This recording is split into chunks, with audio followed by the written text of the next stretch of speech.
112 letter. When he thought about the possibility that the Devil Dog's owner was involved, Klein changed his strategy and decided to recount his involvement with Isengard Stanton in great detail. In addition, he took the initiative to mention Isengard Stanton's assembly of a team of detectives to investigate the serial murder and the portion of the bounty that they successfully obtained. In that commission, although I only gave some ideas, well, in the jargon of the private detective industry, I provided suggestions, but it was still considered the greatest contribution by Mr. Stanton, so I received the bulk of the bounty, Klein concluded. The two officers in charge of the interrogation jotted down the information and asked if anyone could prove it. Klein gave them the names and addresses of Stewart, Caslana, and the other private detectives.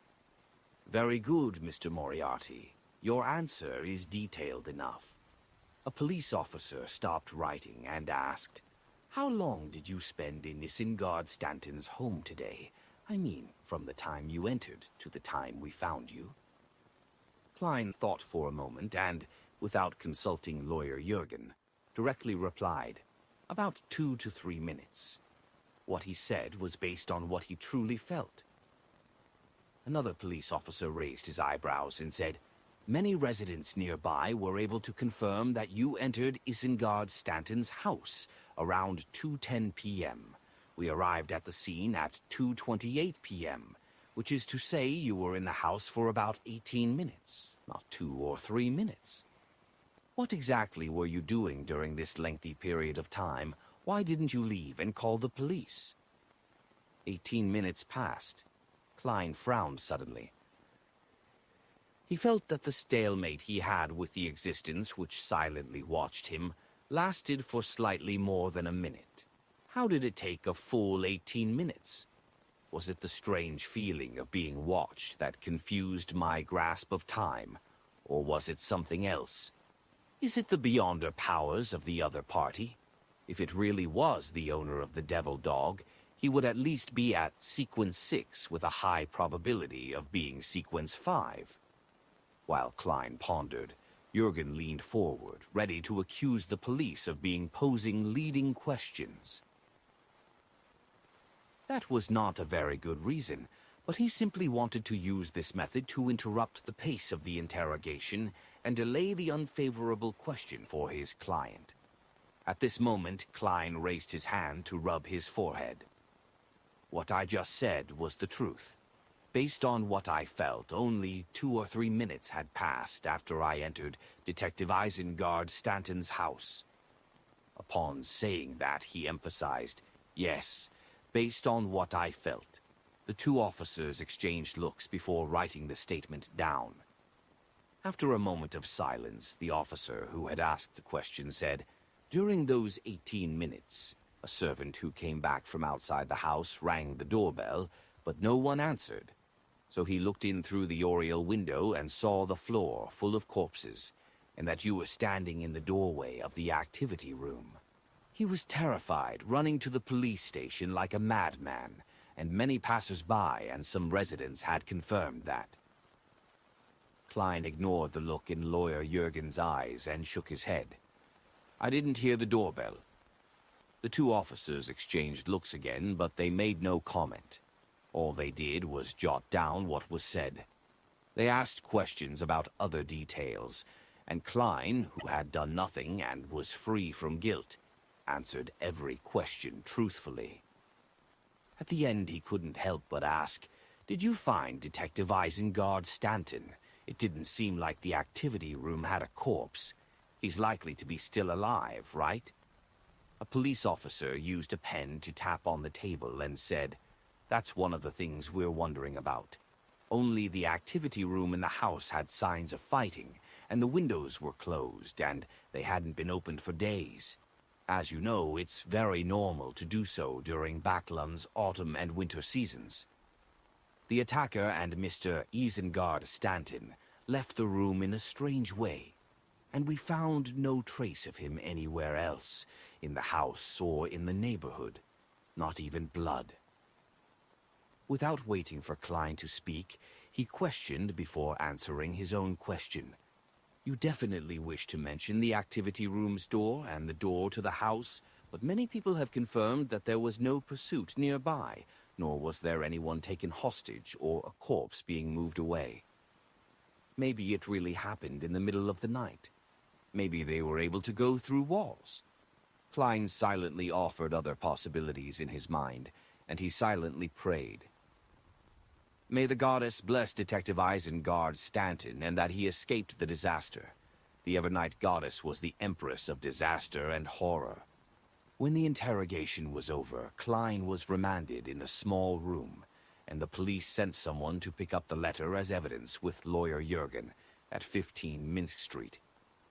It wasn't until the evening that Klein was finally admitted bail, posting a sum of £50. It's much more expensive than the last time. It's difficult for the average private detective to produce that much cash in a short period of time. After leaving the Chisak police station, Klein pulled up the collar of his tweed coat and complained to Jurgen. Jurgen still wore a professional and staid expression. The situation was favorable towards you the last time, but this time much of the evidence points to you. He stopped a rental carriage, turned his head to the side, and looked at Klein. Sherlock, I'm your lawyer. Before you answer the policeman's questions, it's best that you communicate with me, even if it's just sending me a look. Do not speak carelessly, even if you feel that there are no problems. Ordinary people who haven't been trained will easily say things that trip them up. I'm used to fabricating my own stories and solving my own problems. Klein recalled what had just happened and gave a hollow laugh. Okay, I will keep that in mind. Without another word, Jurgen boarded the carriage. Klein sat down across him and thought about Detective Isengard Stanton's attack. As he was thinking, he suddenly heard the rumbling sound of his stomach. It's already past my normal dinner time.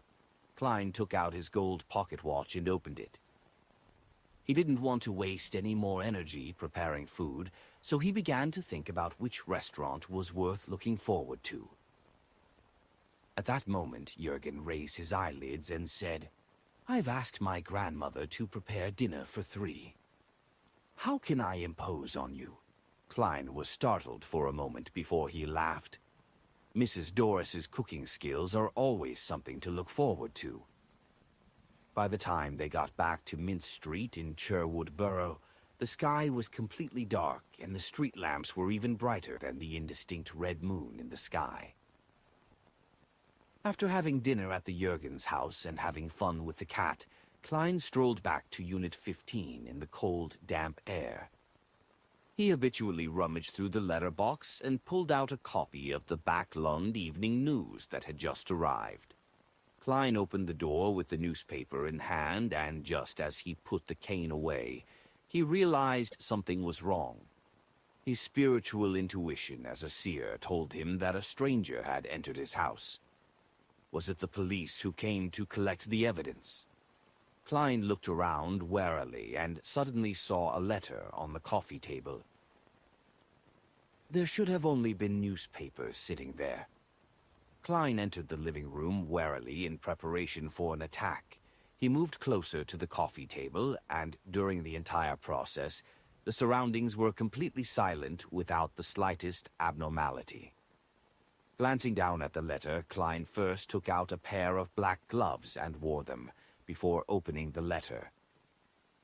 There was a thin piece of paper inside the envelope. After unfolding it, a dark red color was immediately reflected in Klein's eyes, and the faint smell of blood lingered around his nose. Words were written on the piece of paper with coagulated blood. All of you will die. Is it really the owner of the devil dog? Is he taking revenge on the people who caused his subordinate's death? This is truly a case of bullying the weak and fearing the strong. Why not directly find the Nighthawks responsible for the cleanup operation? Klein's heart tightened, and many thoughts flashed through his mind. Why? but he quickly dismissed his complaint. It was very normal to exact vengeance on the person that one could handle. Just like his past few months in Backland, he had never thought of finding Inte Zangwil, but he never gave up his pursuit of Lanavus. After looking around again, Klein gradually found that this matter was a little confusing. Isn't he afraid of being caught by the official Beyonders by using such an ostentatious method to exact revenge? Is this the acting requirement for his potion? Or, rather, because Detective Isengard Stanton escaped, he knows that he can't get rid of his targets in secret, so he can only switch his methods. But what's the reason behind this method? Also, when I was at Detective Stanton's house, he was clearly watching me. Why didn't he make a move? Was he apprehensive towards an ordinary private detective like me? No. Impossible.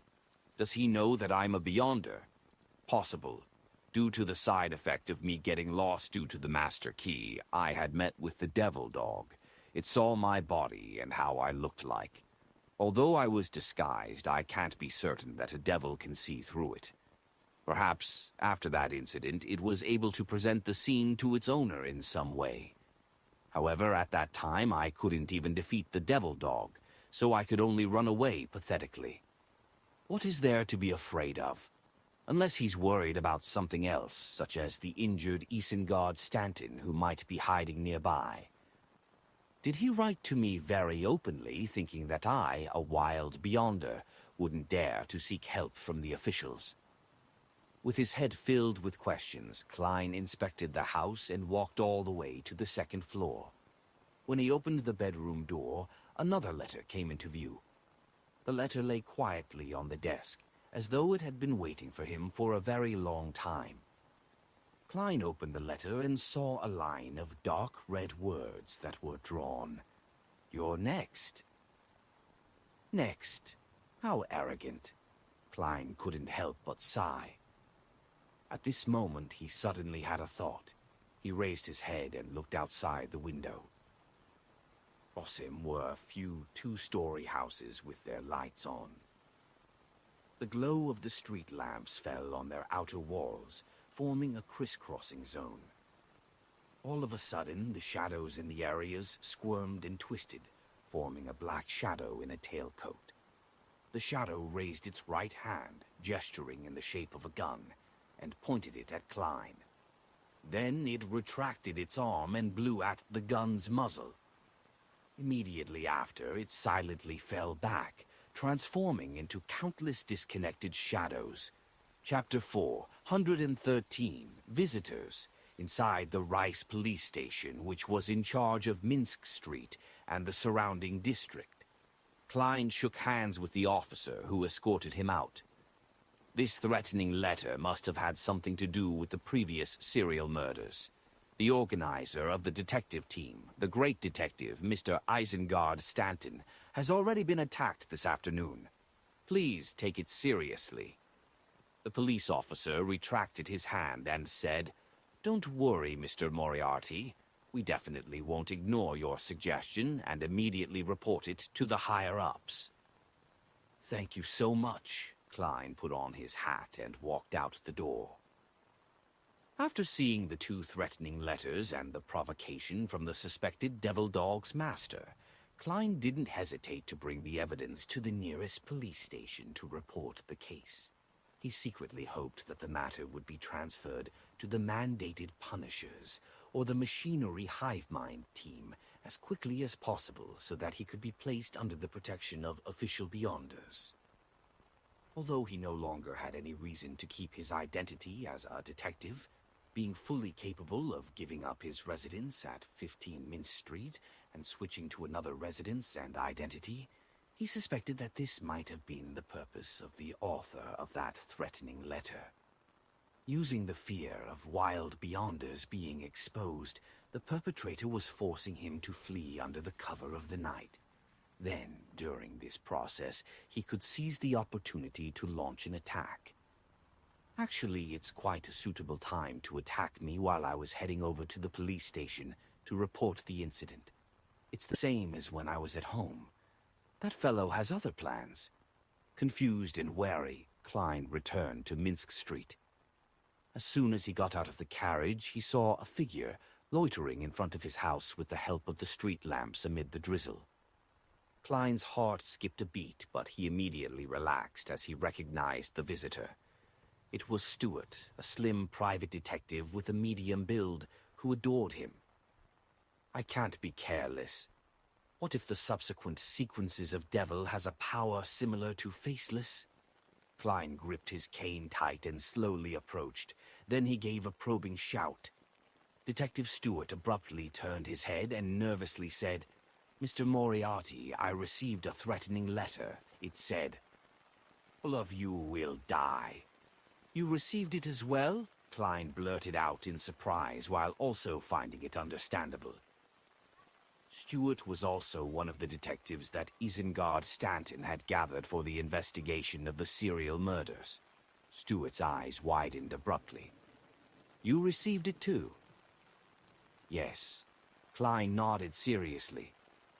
"More than one, actually," he added silently. "What should I do? I first went to visit Mr. Stanton, but I heard that he was attacked, so I immediately came to you." "Oh, thank God for his blessings. I was about to leave," Stewart blurted out. Klein pointed to the door. "Let's talk inside."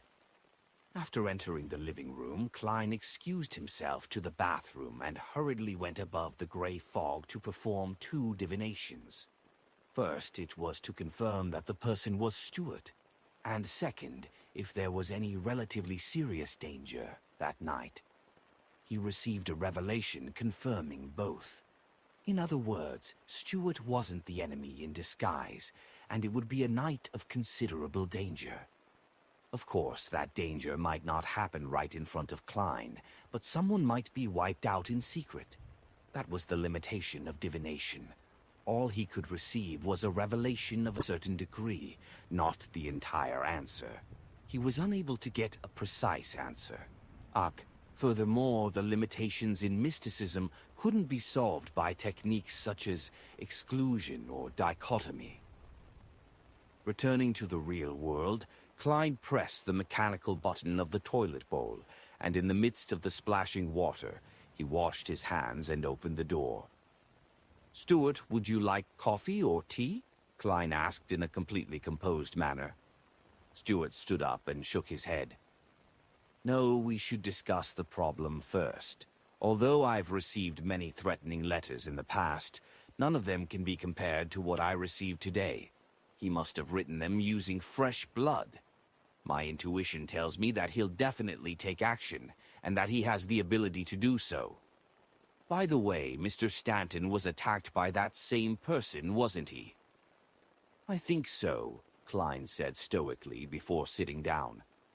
"This likely has something to do with the previous serial murders. The common thing that you, me, and Mr. Stanton share in common is that case." Stewart's reaction is a little too extreme. Is he spooked out by the attack on Mr. Stanton? At the same time, Klein was carefully observing Stewart.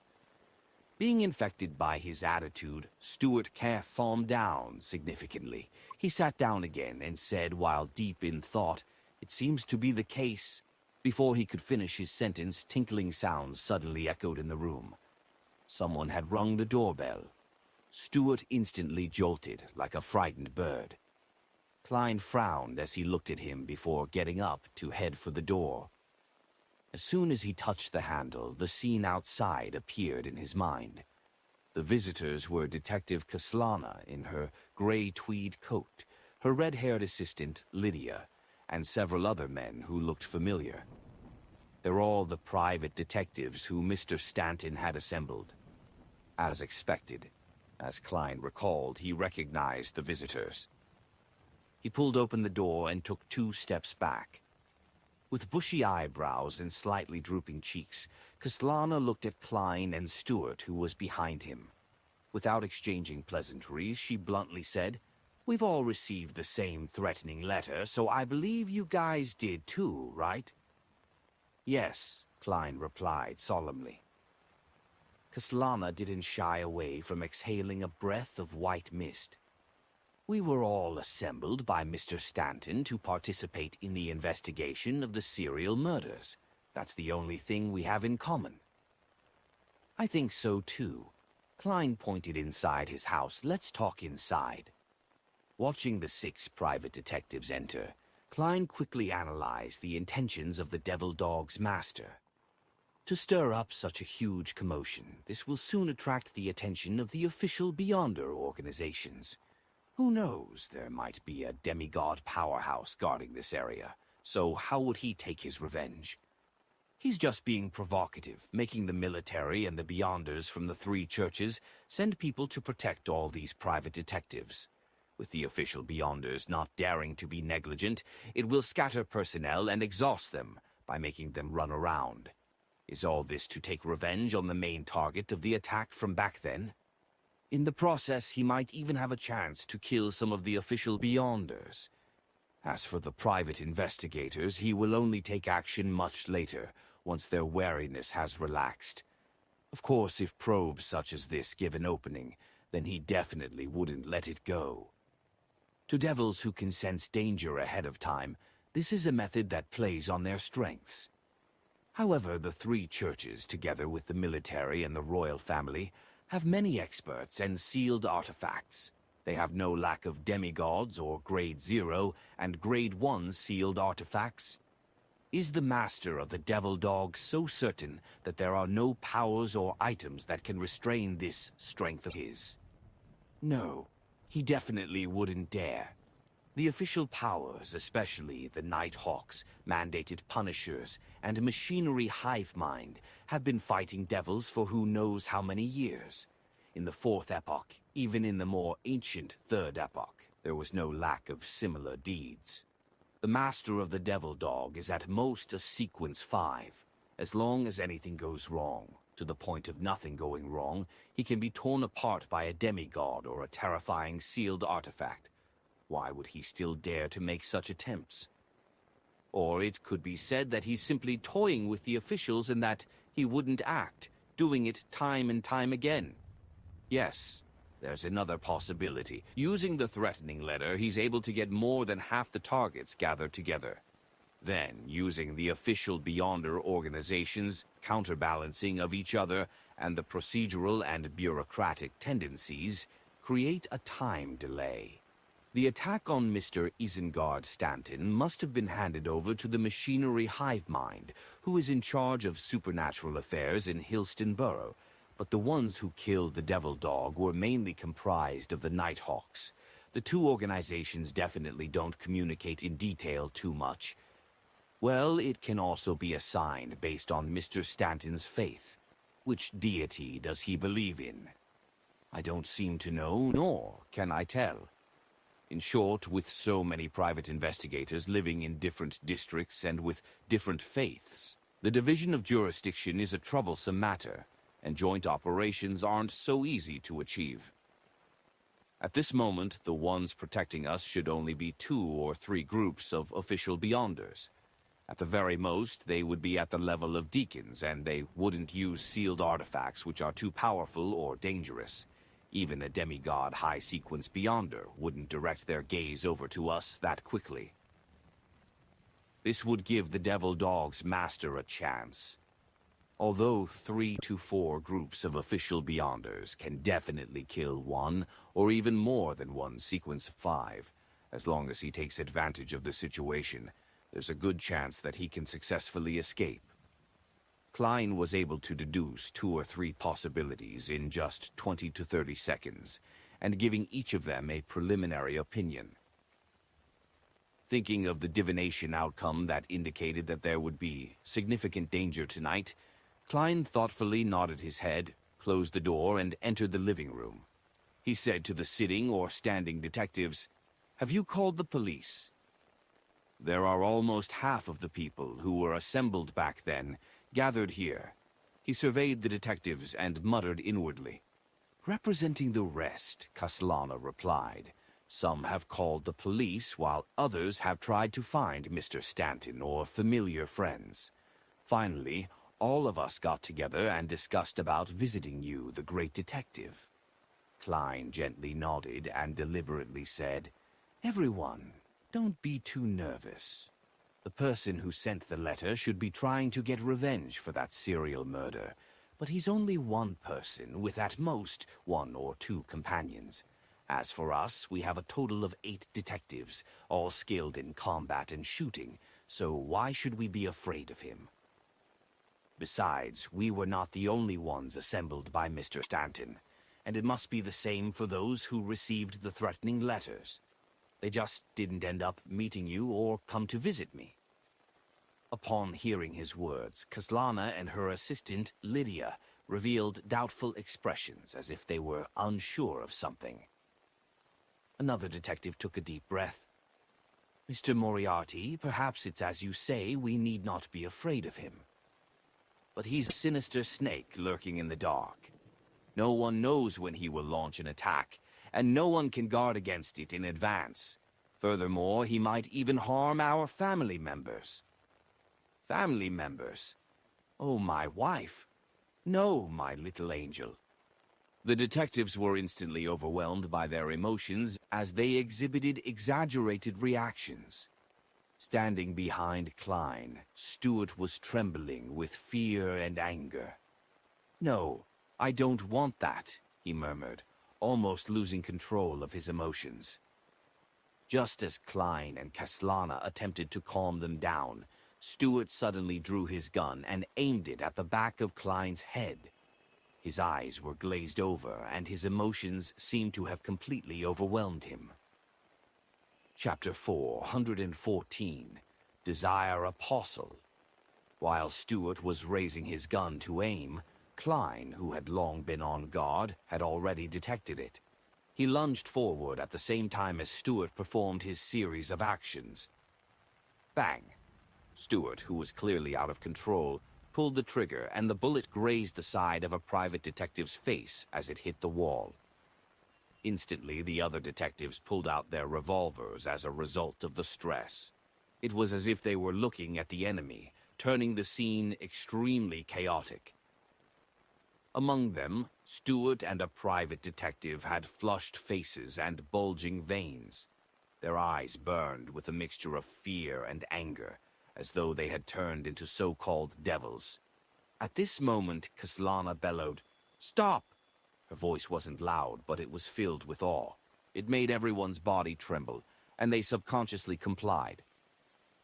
Although there was a brief moment of silence, everyone's mood didn't seem to improve. Klein had already rolled over to the other side and stood up with his revolver in his hand. His mind raced, and he couldn't afford to hide his thoughts. He planned to rely on his hallucination ability to calm down the few visitors.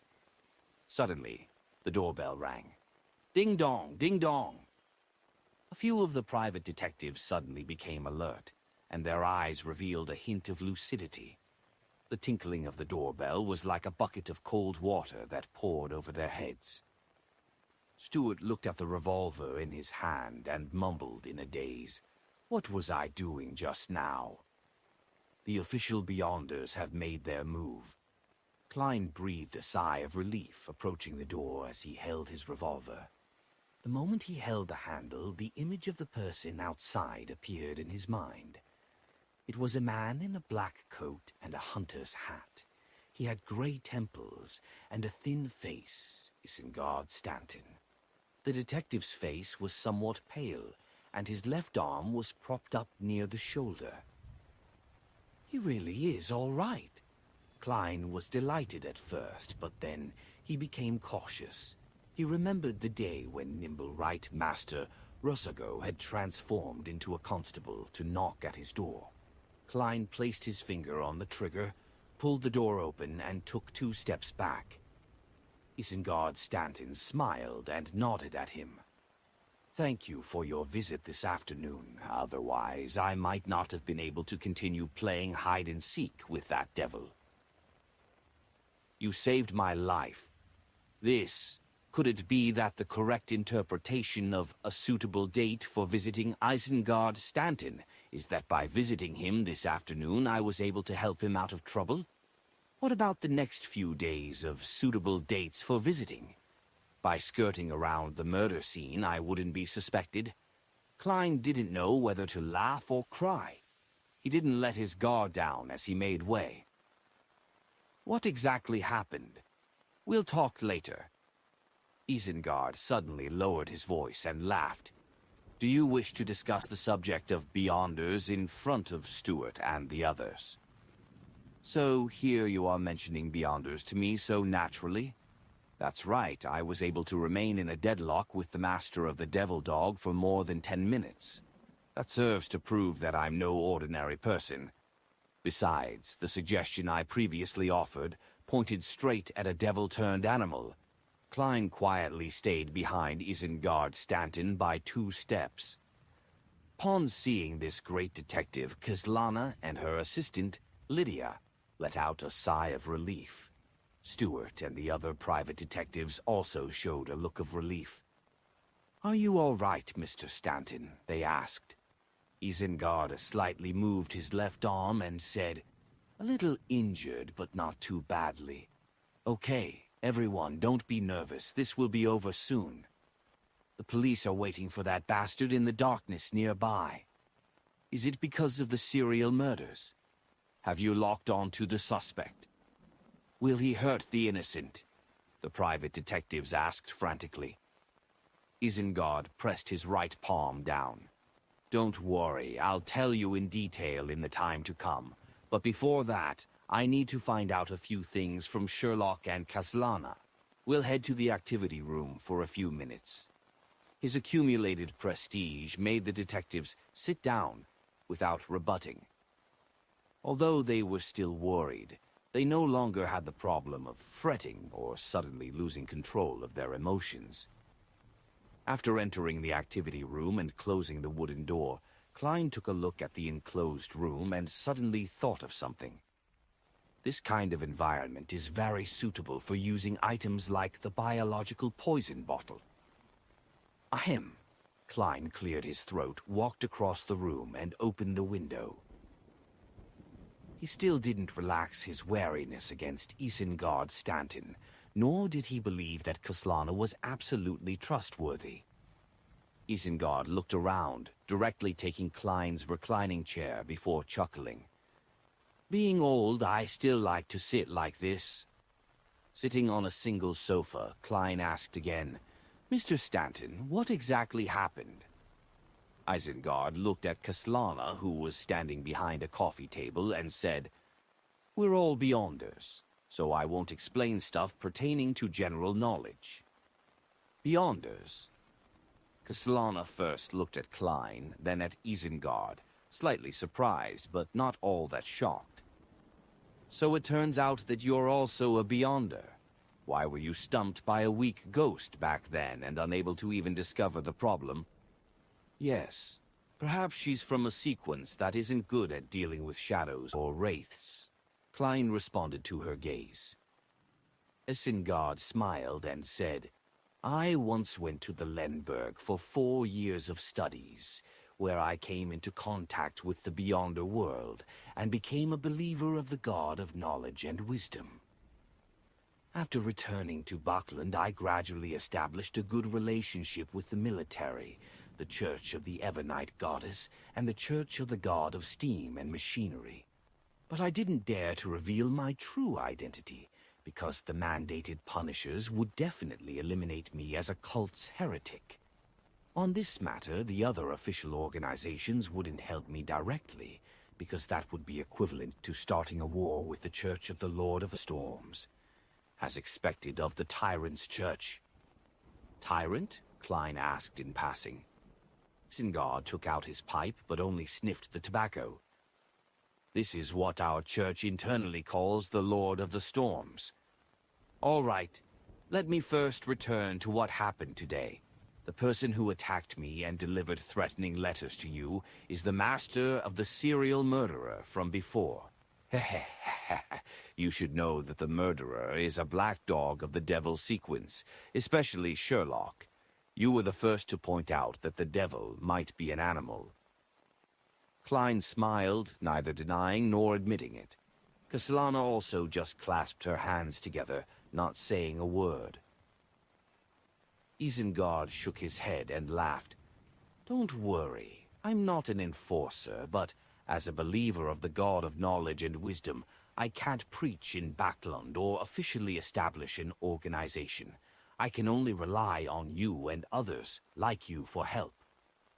In other words, you can help us take the blame, Klein mocked inwardly. Isengard continued, seeing that they were still not making any admission. The Devil Dog's master is a Sequence 5 expert. Yes, according to what I know, the Devil Pathway's Sequence 5 is Desire Apostle. They can use and control everyone's emotions and desires, enticing them to be corrupted. When facing a Desire Apostle, one mustn't have feelings that are too intense. One mustn't make or exhibit overt desires, otherwise they'll immediately be remotely controlled by him. Otherwise, a seed might be planted in them, or have it catalyze immediately. This will make people exhibit many problems as they gradually become corrupted. They might also lose control of their emotions at a critical moment, and be unable to put up any resistance. This is a portion of the Beyonder powers a Desire Apostle has. I have confirmed these aspects from my battle with him. Upon hearing this, Klein suddenly understood one of the reasons why the culprit had sent out threatening letters and made such provocative actions. He wanted to anger us, making our emotions experience violent changes so that he could bury a corruption seed or catalyze our emotions, making it erupt out of control. This would make his follow-up attacks simpler and easier. Fortunately, I'm a Beyonder who has experienced many things. At that time, all I had was vigilance and caution. When Stuart and the others saw the threatening letter, their emotions clearly changed, so the Desire Apostle had planted a seed in them. If we hadn't been able to stabilize them in time, the situation would have become chaotic with the internal strife, giving the surrounding official Beyonders little time to react, and thus giving the Desire Apostle ample opportunity. Back when I was in Isengard Stanton's house, I felt that time moved slowly. Was it a result of the magnification of my sudden increase in vigilance, tension, wariness, and other emotions? Klein thought back and felt lucky. So that's how it is. Kaslana seemed to gain an understanding of many things. Isengard rubbed his temples and said, I was almost manipulated by him, which resulted in my injuries. Afterward, I used a mystical item to play hide-and-seek in the house. It was only when Sherlock visited and the three sides came to a stalemate did I get a chance to have a breather. My poor assistant was looking forward to returning to Lenberg for Mass on New Year's Day. At this point, he sighed. When the police arrived, I took the opportunity to escape and then used the river to escape the pursuit, Isengard added. He then asked, Sherlock, Kaslana, how do you plan on handling this issue? After a moment of silence, Kaslana said, Mr. Stanton, do you have any suggestions? Isengard said, First, take the protection of the official Beyonders, preventing the Desire Apostle from daring to take action. While this is happening, we should hope that he's quickly caught or killed. If our hopes aren't met, it's impossible that the official Beyonders would allocate people to constantly protect us. Then we only have two choices. First, it's to change our identity, including our families, and move to a different place with their help. However, no one can guarantee that the Desire Apostle won't discover this. Second, we can directly join a corresponding official organization and become an external member. That way our identity and place of residence will change as well, but it's much safer. Join a corresponding official organization, the Machinery Hive Mind, or go to places like Lenberg or Marsin to join the Church of the God of Knowledge and Wisdom. Wouldn't I then come to have 3 last names? No, a believer of 3 churches? Klein felt an inexplicable sense of absurdity. He thoughtfully asked for advice. Are there no other solutions? At the same time, there was no change in Kaslana's expression. It was unknown what she was thinking. Isengard Stanton rubbed his pipe and said, "Yes, that is, that we join forces to create an opportunity so that we can quickly find and detain the Desire Apostle.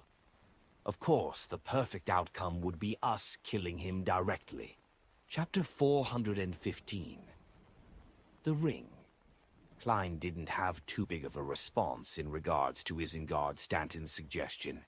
He looked at the tightly closed door of the activity room and said, "As far as I know, a devil can predict danger before we take action, and they can even determine the source of the danger, thus providing an effective response. It's hard to find and restrain him." Isengard nodded slightly and said, "Yes, that's indeed the case, but this doesn't mean that there are no solutions." "What solutions?" Kaslana immediately asked. Isengard smiled and said, "I fought him head-on and witnessed his beyonder powers of predicting danger, so I have a rough idea of its strengths and weaknesses. A devil can indeed detect danger before it happens, and it can be done so for quite a significant period of time prior to the danger. As long as we make any plans and take decisive action that targets him, he would receive the corresponding premonition.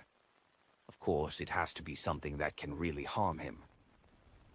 "No.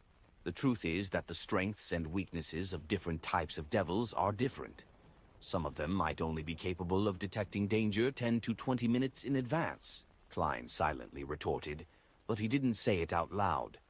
Isengard continued, "The flaw of premonition powers is that it can only detect the person and location of the danger, but it doesn't know the specific details. This gives us an opportunity to take advantage of it." "What opportunity? I don't think we can trap a devil that can predict danger," Kaslana asked incredulously. "Well, gee." Klein also nodded in agreement. "Of course, I can use the gray fog to deceive the Desire Apostle, making him unable to detect danger ahead of time. But the problem is, how can I expose the secret of the gray fog in front of others?" Klein silently added a few words.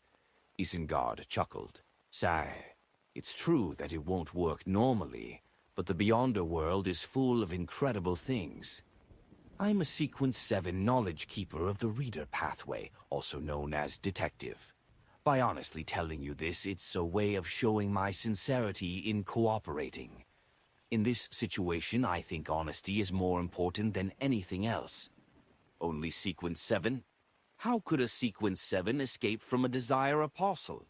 It seems like Mr. Stanton has a powerful mystical item." Enlightened, Klein shifted in his seat. "Does a knowledge keeper have the ability to suppress a devil's premonition powers?" Kaslana asked, with her body leaning forward. "No," Isengard said with a laugh. "However, I have a ring. It originates from a Sequence 6 rampager of the Reader Pathway. It allows me to differentiate, recognize, remember, and mimic all the Beyonder powers I've seen before. Of course, against more powerful Beyonder powers, the chance of failure is higher. Haha, there is a maxim in our church. Omniscience means omnipotence. Why does it sound so familiar? Furthermore, the description of the item." Klein was about to run through his memories when he saw Isengard Stanton take out a gorgeous ring. The ring was inlaid with many small diamonds. Together they surrounded a beautiful emerald green gem that looked like a human eye. Just by looking at this ring, Klein felt dizzy, as if he had overworked his mind. Isn't this sealed artifact 2081? Isengard Stanton is old Mr. Eye of Wisdom." Klein looked up in surprise at the detective sitting in the reclining chair. That ring was the sealed artifact 2081, which Eye of Wisdom had flaunted to him previously and had used several times in the Beyonder gathering. Eye of Wisdom. This code name does sound like it's related to the Church of the God of Knowledge and Wisdom. Klein, using his clown's ability to control his expression as he looked quietly at Isengard Stanton. In the end, he found that some of the outlines of the great detective did match Eye of Wisdom, but there were many details which were highly different. His ability to disguise himself is very impressive. Was it done with the help of 2081? Klein made a rough judgment. At this moment, he suddenly thought of a scene. If Mr. Stanton says, "Let all of us work together to resist the Desire Apostle, and the most important thing is honesty." I have already described my sequence and mystical item. It's your turn. What should I say? Silently take out the sun brooch which he sold to me? At that moment, wouldn't he be going, "Nice, so it's you, punk"? While Klein was imagining things, Kaslana looked at the ring Isengard Stanton showed and asked in envy and puzzlement, "What power are you planning on mimicking to resist the Desire Apostle's ability to predict danger?" Isengard curled the corner of his lips and chuckled. "Ooh, the premonition that devils have towards danger." At that moment he looked like a hoary fox. "Ah, that actually works." Klein was momentarily unable to figure out the intricacies. Seeing Kaslana and Klein puzzled, Isengard laughed and explained, "First, which is what we're currently doing, draw up a plan that can actually harm the Desire Apostle and begin working on it. Second, the Desire Apostle will sense the danger and know that the danger comes from us, and that it stems from this place. Third, as a devil without any advanced preparations, there are certain things that are instinctual to him that he cannot change. His first reaction is definitely to kill us, or to exact revenge on us, and there will be certain changes to his body, after which he will consider whether the current situation is suitable for a counterattack or not, and whether he should choose to stay away from us. Fourth, by mimicking the devil's premonition powers, I'll sense the threat of the Desire Apostle and grasp the source of danger, which is also his present location. That's some godly operation. Klein was quite surprised. But what happens next? The Desire Apostle would run away as soon as he realizes that something is wrong. We won't even have time to chase after him. Doubts immediately arose in him. Isengard looked at the two of them and smiled. According to my deductions, he must be hiding in our surroundings right now. No matter how good he is at remotely controlling the emotions of others, there must be a distance limit. And just now he had led Stuart and the others to lose control of their emotions.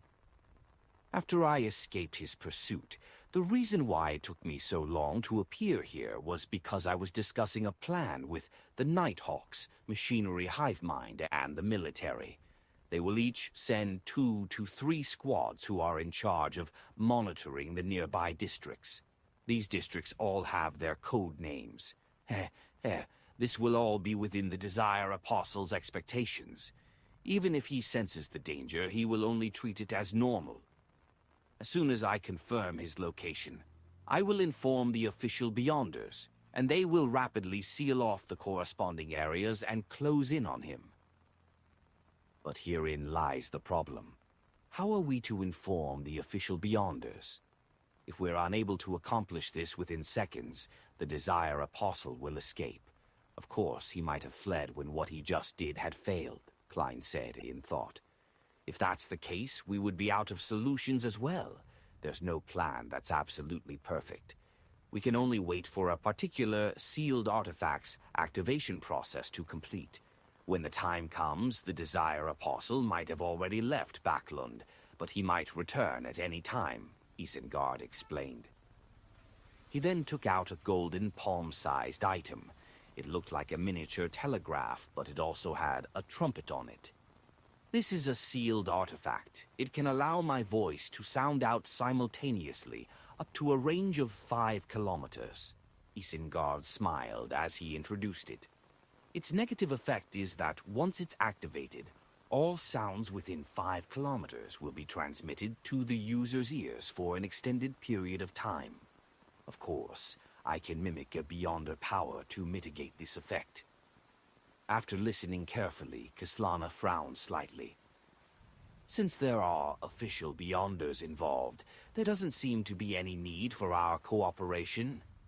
Isengard carefully put on sealed artifact 2081 and earnestly said, "In order to not alarm the Desire Apostle ahead of time, there's a void of power in the nearby district. If the target is really here, the three of us need to help each other to retain him as best as we can." "I have no problem." Klein pondered for a moment before agreeing. Kaslana also nodded and said, "Mr. Stanton, there's no need for you to explain so much.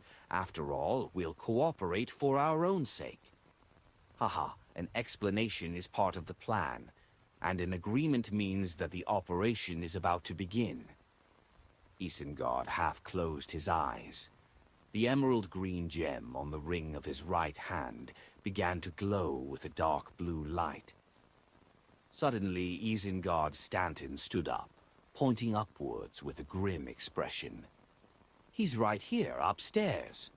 Klein and Kaslana stood up at the same time, one ready to snap a finger and light a match on the second floor to jump up there directly, while the other followed Isengard towards the door. None of them expected the Desire Apostle to be so bold as to remain in the vicinity after the failure of the previous machination, right in 15 Minsk Street. Maybe he was upstairs watching it all with a cold gaze while we were discussing the plan to deal with him. This thought suddenly popped up in Klein's mind. At that moment he saw Kaslana's eyes suddenly turn red, and her right hand formed a fist as she punched out at Isengard Stanton's back where his heart was. This, Klein's pupils contracted as he instantly came to a realization of many things. The reason why the Desire Apostle didn't flee was because he still had other plans set up. He still had a seed of corruption in someone's heart that he didn't catalyze. That person was none other than Kaslana, one of the only 3 Beyonders here. The reason why the unsuccessful attempt at instigating them was so easily resolved was to let their guard down and wait for the critical moment to make Kaslana lose control of her emotions. The Desire Apostle's biggest target was still Isengard Stanton. How crafty! Klein snapped his fingers, but it was only an air bullet that was fired at Kaslana. At the same time he shouted, "Be careful!" Isengard had a lot of experience too. He didn't care what the situation was as he threw himself forward. However, Kaslana ignored the bullet, allowing it to strike her arm and allowing blood to splatter everywhere. Bam! She punched Isengard in the back, throwing her entire body forward. Kacha! Klein heard the sound of bones breaking, and the point of contact was the spine. Chapter 4, 116. 2 rights make a wrong. Kacha! When Klein saw Isengard Stanton's back cave in, even he felt a faint pain in his spine.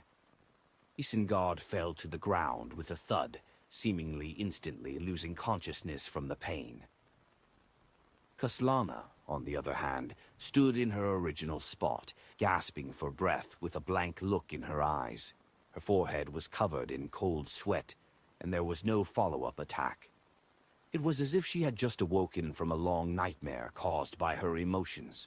All the strength in her body had completely disappeared from her previous outburst. Huff! Puff! Kaslana's body swayed on the brink of collapsing. Oh, Klein's eyes narrowed as he rushed up to Isengard Stanton in 2 steps. He kneeled and tried to help him up. Isengard, who was sprawled on the ground, cried out in pain, "Run! Don't worry about me." Obviously, he didn't think that a 3-person group which instantly had 1 heavily injured member and another losing all her strength could retain the Desire Apostle. Thus, he told Klein to immediately escape and meet up with the official Beyonders.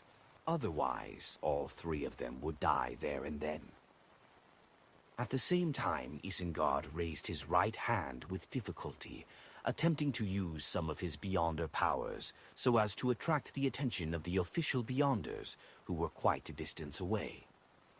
As for the tiny telegraph with the trumpet, it had long since flown to the wall because of Isengard's fall. Klein showed hesitation, and just as he was about to make a decision, he saw a thick black liquid flowing down from the ceiling, quickly forming a pitch-black figure. The figure seemed to be completely wrapped in a black curtain, only exposing a pair of cold blue eyes. At the sight of him, Klein felt as if he was seeing the most intense emotions and desires of a living creature: fear, wrath, greed, jealousy, hunger, lust, etc. The Desire Apostle didn't waste the situation he painstakingly created, and he entered the activity room almost immediately. At this moment, out of the three-person team of detectives, Kaslana was exhausted from the outburst of emotions, while Isengard Stanton's spine was severely injured, causing him to lose his ability to partake in combat. Only Klein was left unscathed. However, other than his revolver and Beyonder bullets, all of his mystical items were above the gray fog. Besides, he was facing a Sequence 5 Desire Apostle, a powerhouse capable of nurturing a devil dog. At that moment, the corners of Klein's lips curled up slightly. His right hand, which had been placed on the wound on Isengard's back, abruptly swiped, causing the obvious depression to shift to the side and onto a rib. The magician's most miraculous Beyonder power, damage transfer. It allowed a wound to be transferred once on a body, turning a serious injury into a minor injury, but it was unable to transfer the damage to other people or items. When Klein saw that Isengard Stanton was injured, he had already thought of the subsequent countermeasures. By first acting as if they were out of solutions to make the Desire Apostle appear, and then transfer the great detective's wound to leave him with only a slight fracture in his ribs, Klein believed that Isengard would then be able to deal with the Desire Apostle with him. It was a struggle for survival that all humans on instinct. In this way, even if the Desire Apostle realized that something was amiss, it would be too late for him to escape. Once Klein completed the treatment and joined forces with the great detective, they would be able to stall the target until the official Beyonders arrived. Almost at the same time, the ring that Isengard had pointed outwards began to produce greenness that was filled with vitality. A faint glow soon enveloped Isengard's body, allowing his wounds to quickly heal. The fracture on his ribs was instantly healed. The great detective's pain was real, but his helplessness was just an act. However, this overlapped with Klein's help. When the Desire Apostle, who was about to take action, saw this scene, his eyes suddenly widened and his body stopped abruptly. Being free from any ensnarement, he turned around and ran towards the window. During this process, his body quickly collapsed into a sticky black liquid. The liquid seeped into the ground, penetrated the wall, and disappeared. Klein raised his right hand just in time to snap his fingers. The air bullet went through the open window and shot outside, sending sparks flying everywhere. However, the Desire Apostle had completely disappeared where I saw. He ran really fast, without any hesitation at all. Are you a devil or not? This will only make things worse in the future. The corner of Klein's mouth twitched as he turned to look at Isengard Stanton, who had rolled around and stood up. The great detective happened to look at him. You're capable of healing wounds? You're capable of healing wounds? The two of them opened their mouths at the same time and asked the same question. After looking at each other, Isengard shook his head and smiled bitterly. I never expected that the trap I set would allow him to escape. As he spoke, his ring began to glow, and he looked around to confirm that the Desire Apostle had already left. Isengard then gave a brief explanation. I didn't have the chance to mimic the healing ability this afternoon. Later, I believed that I could use this to set a trap and make the Desire Apostle appear by making him think that I'm injured. Therefore, I deliberately bundled my wound in an exaggerated manner. He pointed to the cushion that elevated his left arm to his shoulder. Sure enough, it worked. But I didn't expect you to be able to deal with serious injuries, and Isengard sighed softly. As a result, both of them putting healing the injuries as their top priority. No one held back the Desire Apostle, so the moment he realized that something was wrong, he immediately fled. Both Stanton and I had trump cards that the Desire Apostle didn't know about, and we wanted to use that to trick him. Who knew that we would cancel each other out and allow him to flee? Is this the so-called two rights make a wrong? Klein helplessly laughed. This is because we don't know each other well enough, and we didn't have good teamwork. No, it's my fault, Isengard said sincerely. When I saw that you didn't run away or defend yourself, and instead came over to help me, I should have deduced that you weren't flustered, that you had the confidence and means. But unfortunately, while wearing this ring, my brain remained in a highly taxed state. I wasn't able to consider anything else. So sealed artifact 2081 will passively reduce one's intelligence. Klein smiled and said, Mr. Stanton, it's not the time to discuss who's responsible. The Desire Apostle has already fled. We should consider our subsequent actions. Isengard took off his ring and turned to the door of the activity room. The official Beyonders are arriving soon. I'll go outside to calm Stuart and the others. After that, we can come up with a plan. Are you joining me, or do you plan on handling some of your matters? The official Beyonders. Mr. Stanton previously mentioned the Nighthawks, the machinery hive mind, and the military. Please, don't be an acquaintance. Yes, my spiritual intuition hasn't warned me, so it's probably not. Mr. Stanton is giving me a chance to clean up and dispose of any sensitive items so that I don't get into trouble with the unfriendly official Beyonders. Many thoughts flashed through Klein's mind as he asked, Mr. Stanton, when you grasped the Desire Apostle's location, where was he? Isengard thought and said, Your bedroom. He was sitting in front of your desk. How arrogant. Klein pointed out the door and said, I'll head over there to investigate. I'll see if he left behind any traces.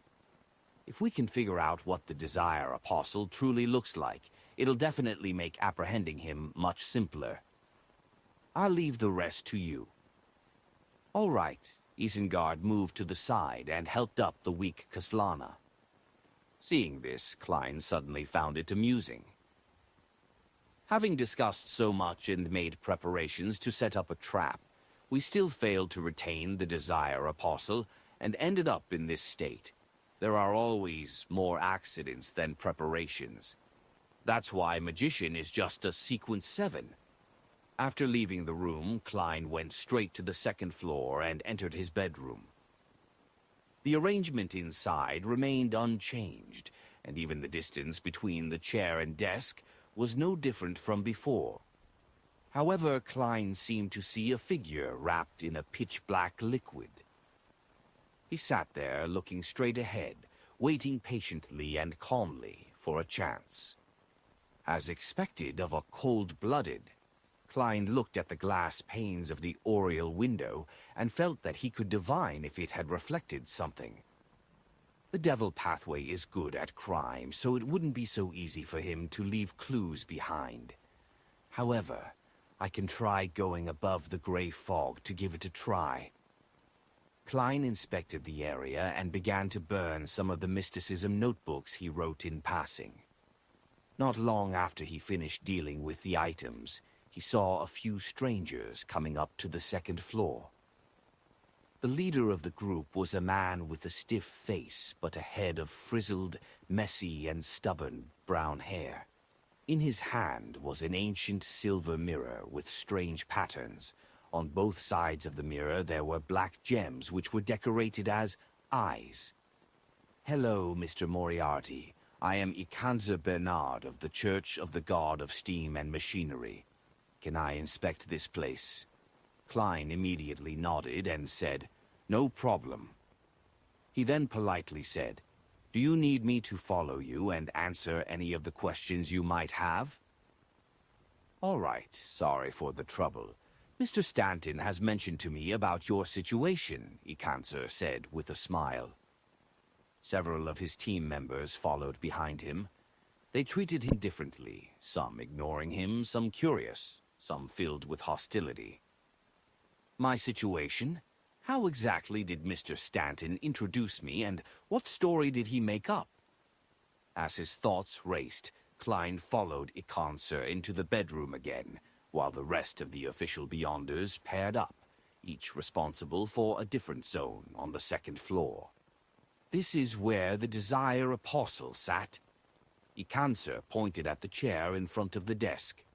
He had clearly asked Isengard Stanton. "Yes," Klein answered frankly. Without another word, Ikanzer raised the silver mirror and stroked its surface 3 times with his right hand.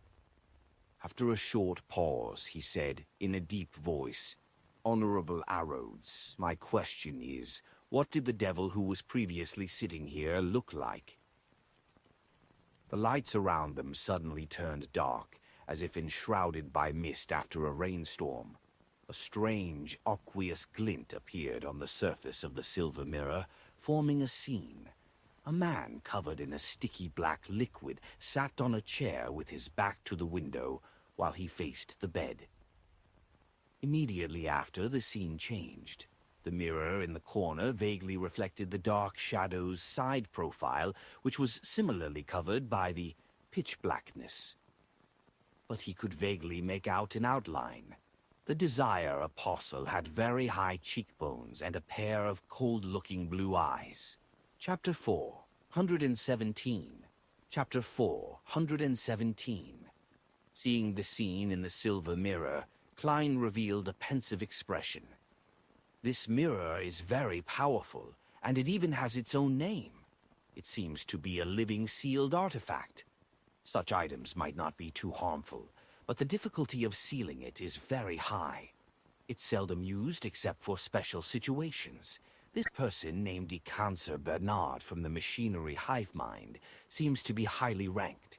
He should be a deacon, and definitely not a simple one at that. Divination is limited, so the outcome would almost be the same as the result shown by the silver mirror. Even if I were to go above the gray fog, I wouldn't obtain a better result. There's no way to determine the Desire Apostle's appearance. There are countless people in Backlund with high cheekbones and blue eyes."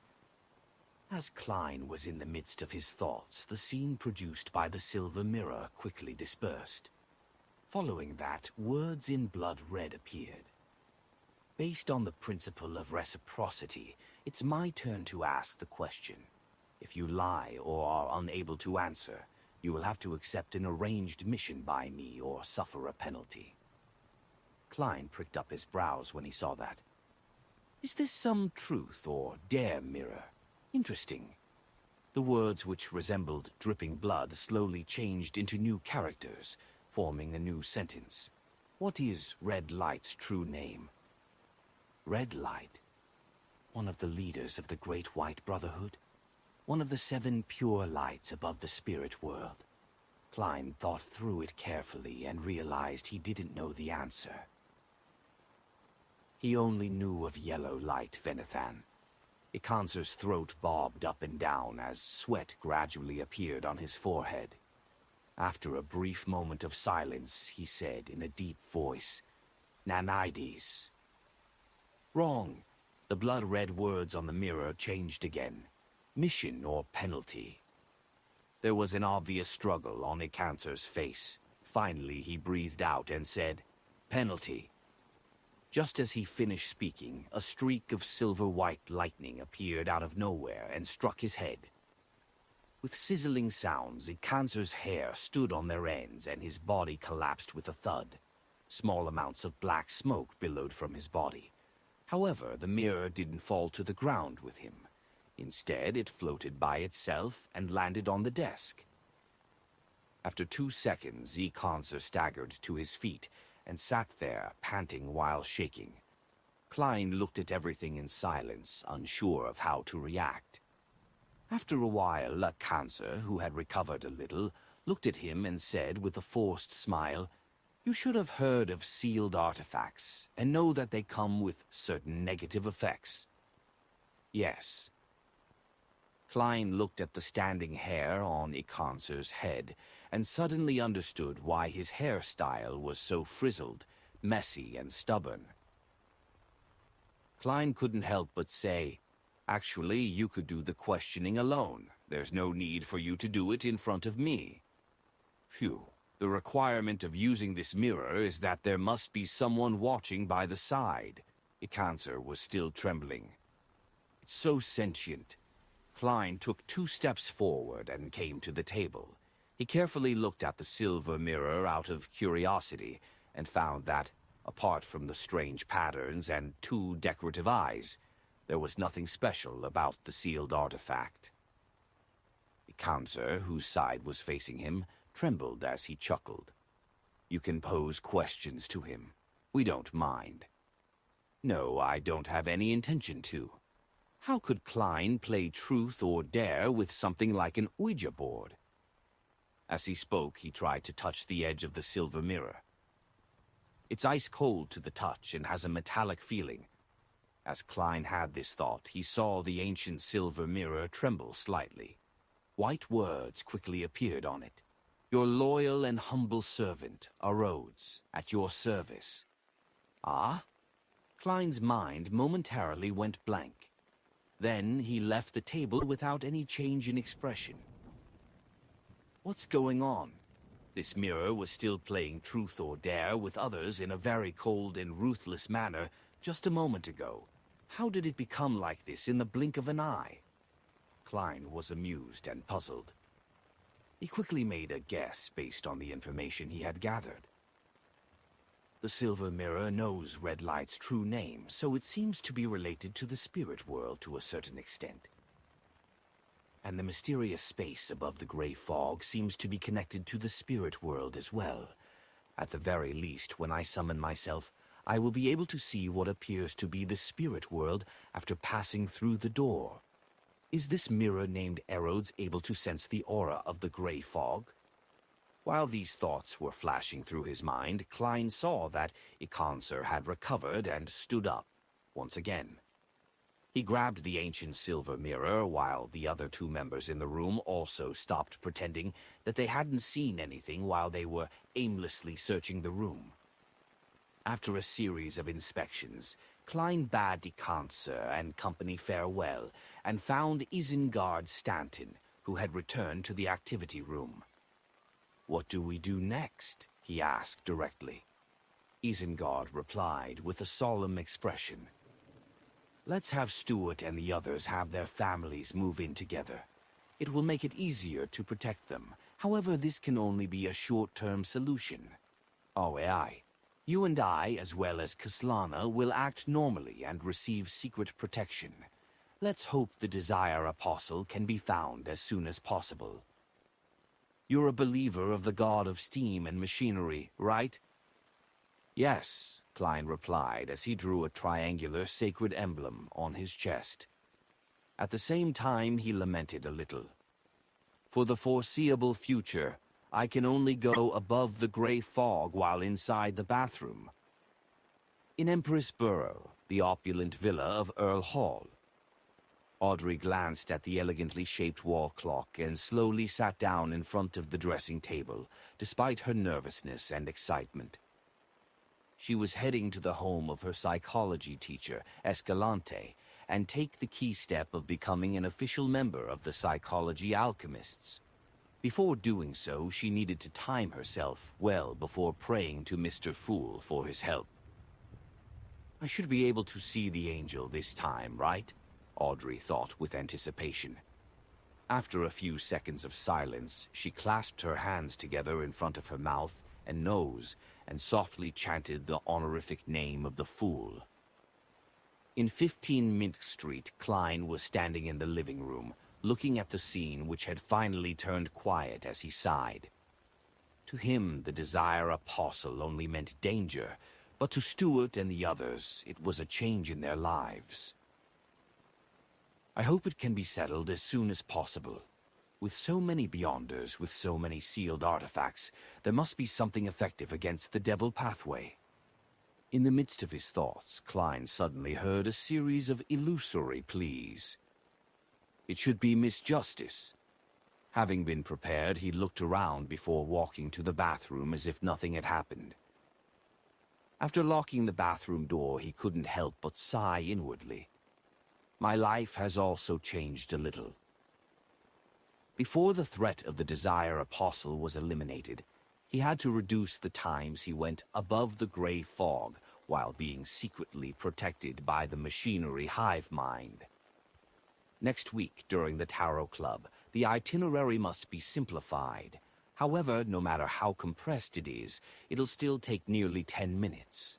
Well, constipation is a very normal thing. Who says that Beyonders can't be constipated? Being optimistic, Klein took 4 steps counterclockwise and went above the gray fog. Next, Audrey followed what she had been previously taught and set up a simple ritual, entering the artificial sleepwalking state. When Klein saw her blurry figure inside the Crimson Star, he went through the procedure, first using his spirit body to contain the Dark Emperor card, then picking up the paper figurine he cut with his improved cutting skills and sending it out. As expected, the paper figurine gathered the power that was being stirred out of the gray fog, turning into a gigantic angel with 12 pairs of black wings. Audrey watched as the sacred and majestic angel descended before her, wrapping herself in its layers of wings. She was left speechless for quite some time. This is an angel, Mr. Fool's angel. And it even has 12 pairs of wings, an archangel. This is exactly the same as the descriptions in the legends of Kenan. This is also an angel of our Tarot Club. Audrey watched as the angel's silhouette rapidly faded away. She suddenly felt that it was exceptionally sweet. She thanked Mr. Fool with joy, excitement, and piousness, and then she called the maids and told them to get ready for her trip outdoors. Klein smiled and returned to the living room, looking at the bullet hole in the wall, and lost himself in thought. Should I hang a cheap oil painting to cover it, or repair it and paint over it? In Escalante's house at Hillstonborough, 7th Avenue. Audrey left her maid and bodyguard in the living room and followed the mistress of the house into the activity room with Susie, her huge golden retriever. In the activity room, there were 2 other people waiting. One of them was Hilbert Alucard, the psychologist who was introduced to her by Lady Norma. The other was Stephen Hampras, who had organized the previous psychology discussion. At that moment, although it was already time for the banquet, there was only a single ordinary candle lit in the room. The candle was placed in the middle of the coffee table as its faint yellow flame flickered, dispersing the darkness in the activity room. After greeting each other, Hilbert, with his slightly brown skin that was thanks to the tiny bit of southern continent blood in him, glanced at Susie, but he didn't say a word. Audrey smiled apologetically and said, "I feel more secure with it around." Susie also looked at Hilbert with innocent eyes. "Understandable. Please have a seat." Hilbert smiled and sat down on the sofa on the other side of the coffee table. Hampras and Escalante also took their seats. After Audrey had taken her seat, Hilbert lifted the candle wick to brighten it a little. He looked at Audrey through the candlelight. "Now answer me honestly. Are you sure you want to join the psychology alchemists?" Under the illumination of the candlelight, his eyes seemed to be dyed with a hint of gold. Deep within his pupils there seemed to be another eye, a vertical eye. Audrey's mind suddenly turned adrift for a moment before she regained her senses. She lightly nodded and said, "Yes." Hilbert asked again, "Will you intentionally hurt the psychology alchemists?" His tone carried a strange inducement, as though, as long as the person being questioned gave an affirmative answer, they would unwittingly agree and abide by it from the bottom of their hearts. "No," Audrey answered very logically. After a few questions, Hilbert, Escalante, and the others heaved sighs of relief. The former smiled and asked, "Is there anything else you would like to say?" Audrey hesitated for a moment and then displayed her sincerity. "I once purchased the Spectator formula at a Beyonder gathering. I'm already a Spectator." "That Beyonder gathering is called the Tarot Gathering," Audrey thought to herself proudly. Chapter 418. The Power of the Mind.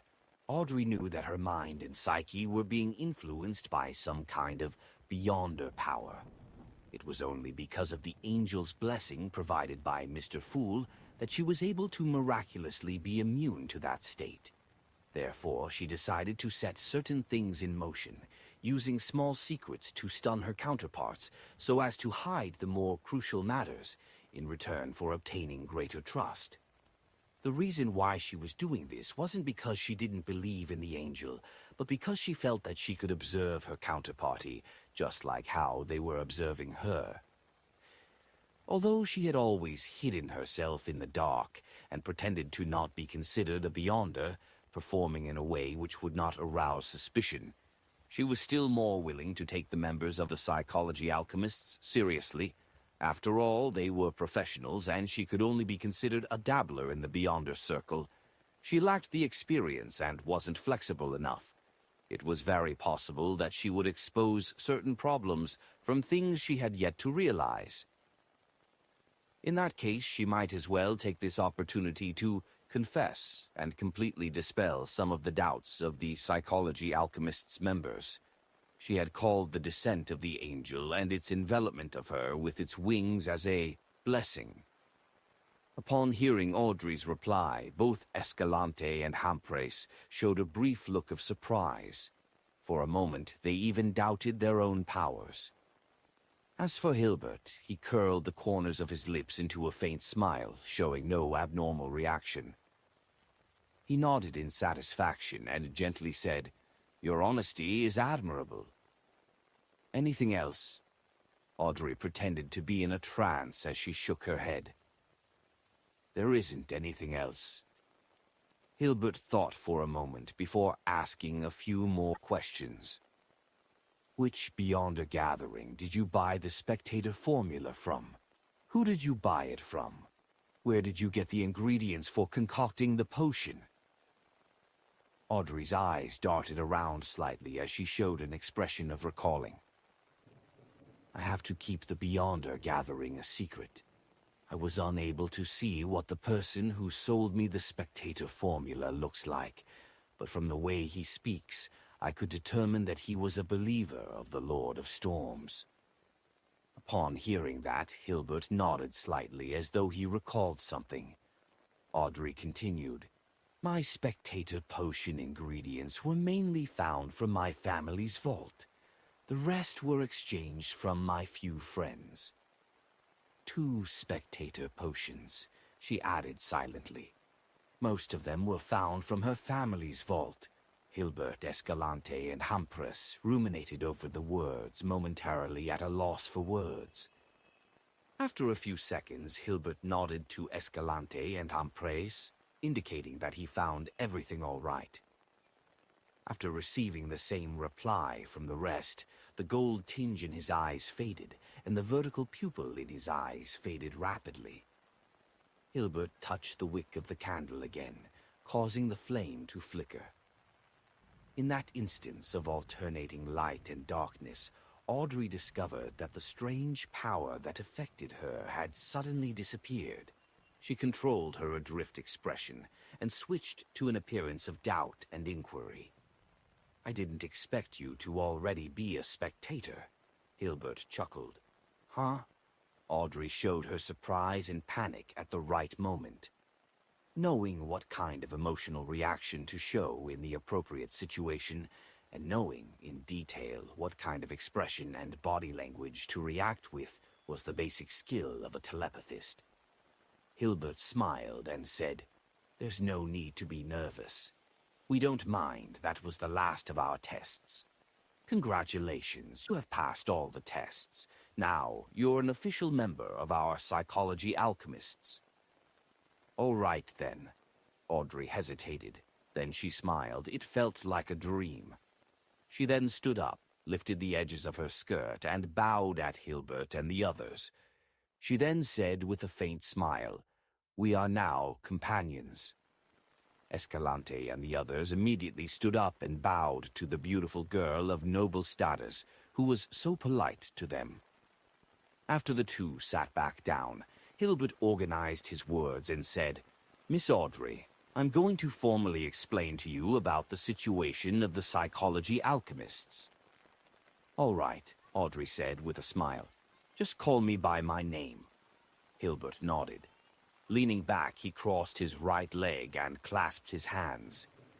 The original psychology alchemists was just a seminar for enthusiasts who all believed that the mind has limitless power and infinite wonders. Later on, this seminar obtained a treasure map and found the relics left behind by Hermes. "Hermes of the Hermes language?" Audrey asked in excitement. "Yes.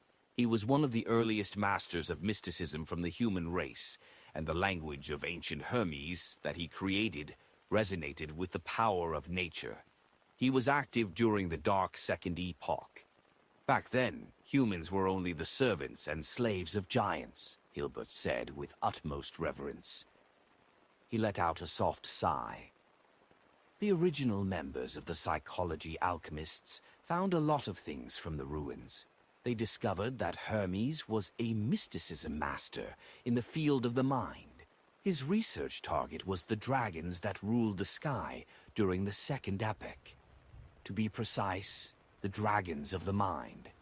The information he left behind shows that mind dragons have advanced far into this field and have achieved the same level of achievement as deities.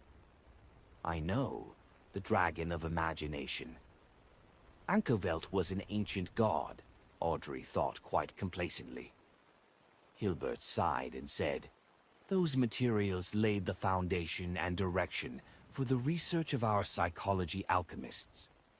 We believe that the mind has many secrets and that every one of them is hidden somewhere deep and difficult to grasp. Forgive me for using the adjective deep, which seems to be the most appropriate term to me. The slightest mistake in the study of those secrets would cause irreversible harm to the body. Audrey, you have to remember that matters in this aspect needs to be done carefully." After Audrey nodded, he continued, "If we can unravel the secrets of the mind, then we can, on the one hand, unearth the power hidden deep in one's consciousness and accomplish many miraculous deeds. And on the other hand, we can influence or even control the minds of others. After reaching this level, what lies ahead is the sea of gathered collective subconsciousness, which is the place we look forward to the most. Of course, the description of a collective subconsciousness isn't accurate enough. I prefer to call it the mind world of all living beings. It has a veiled and miraculous connection to the spirit world. If one can master this mind world, what kind of beyonder powers would we obtain?" Audrey showed her curiosity at the right moment and her lack of knowledge in this area. Hilbert smiled and said, "You should have noticed some of the wonderful phenomena in the real world. When we wish to receive something, it will happen to appear. When we want to visit a friend, they will happen to knock on the door. And when we desire something to happen, it begins at that exact moment. You might say it's a coincidence, but sometimes there are too many coincidences. Our research shows that many of these coincidences are caused by an unconscious, magical influence of the mind. When you master the mind world, which is also the sea that gathers the collective subconscious.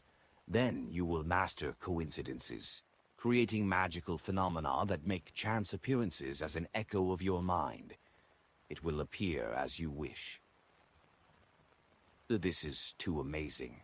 Audrey had heard the sun mention the Dragon of Nightmare before, but the description was far less detailed than Hilbert's.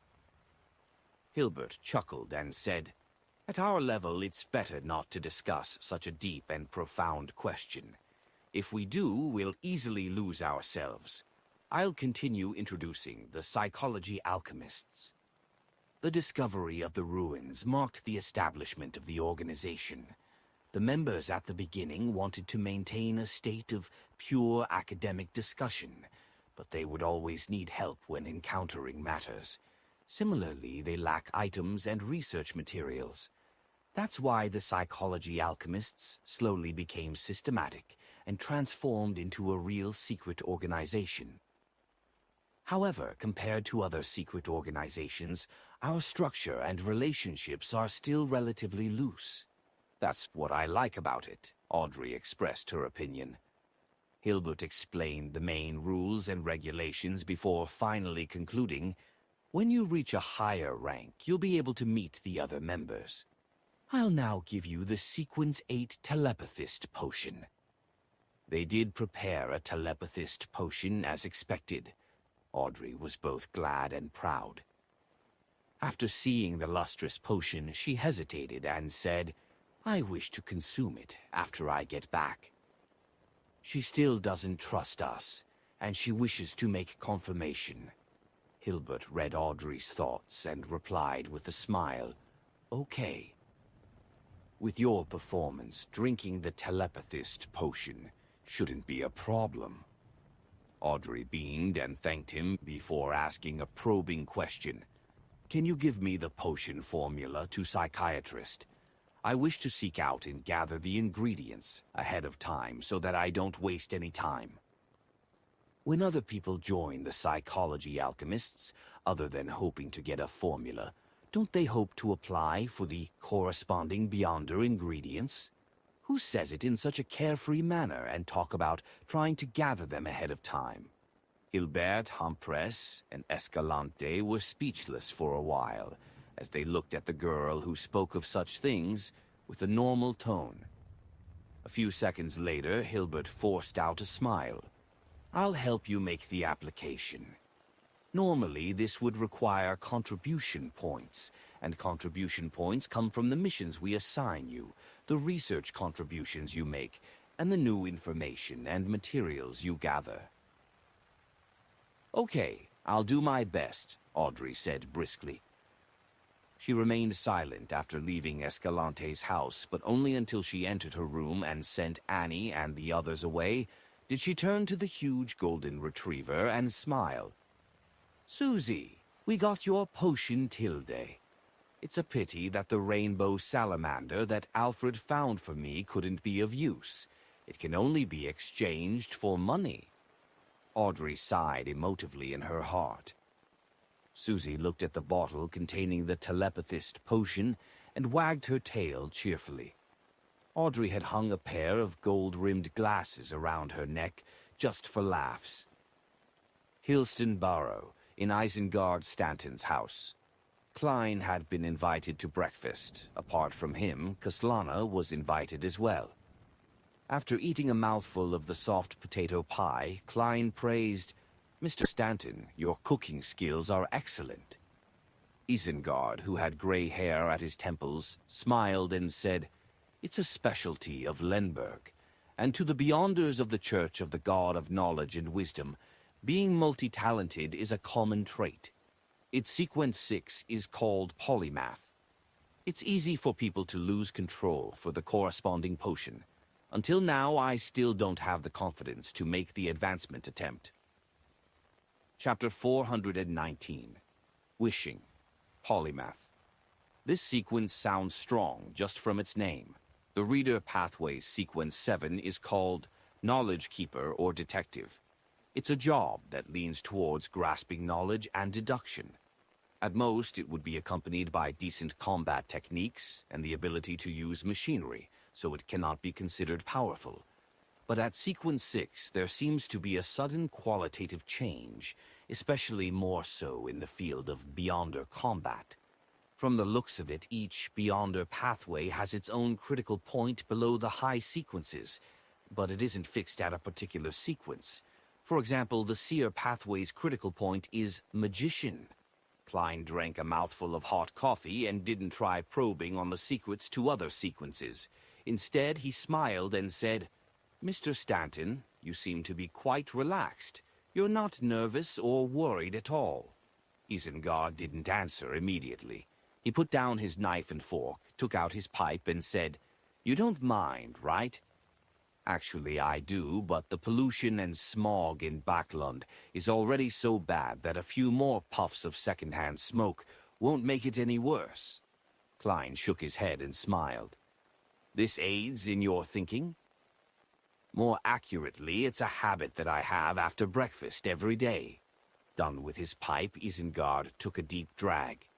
As the smoke was exhaled, he sighed and said, "Fear, nervousness, and worry doesn't help us face the threat. In that case, why not take it a little easier? The brain will become more active because of this. My assistant easily got worried, which led to his fatal disaster." Sigh. Isengard glanced at Kaslana and continued, "Furthermore, our opponent is a desire apostle.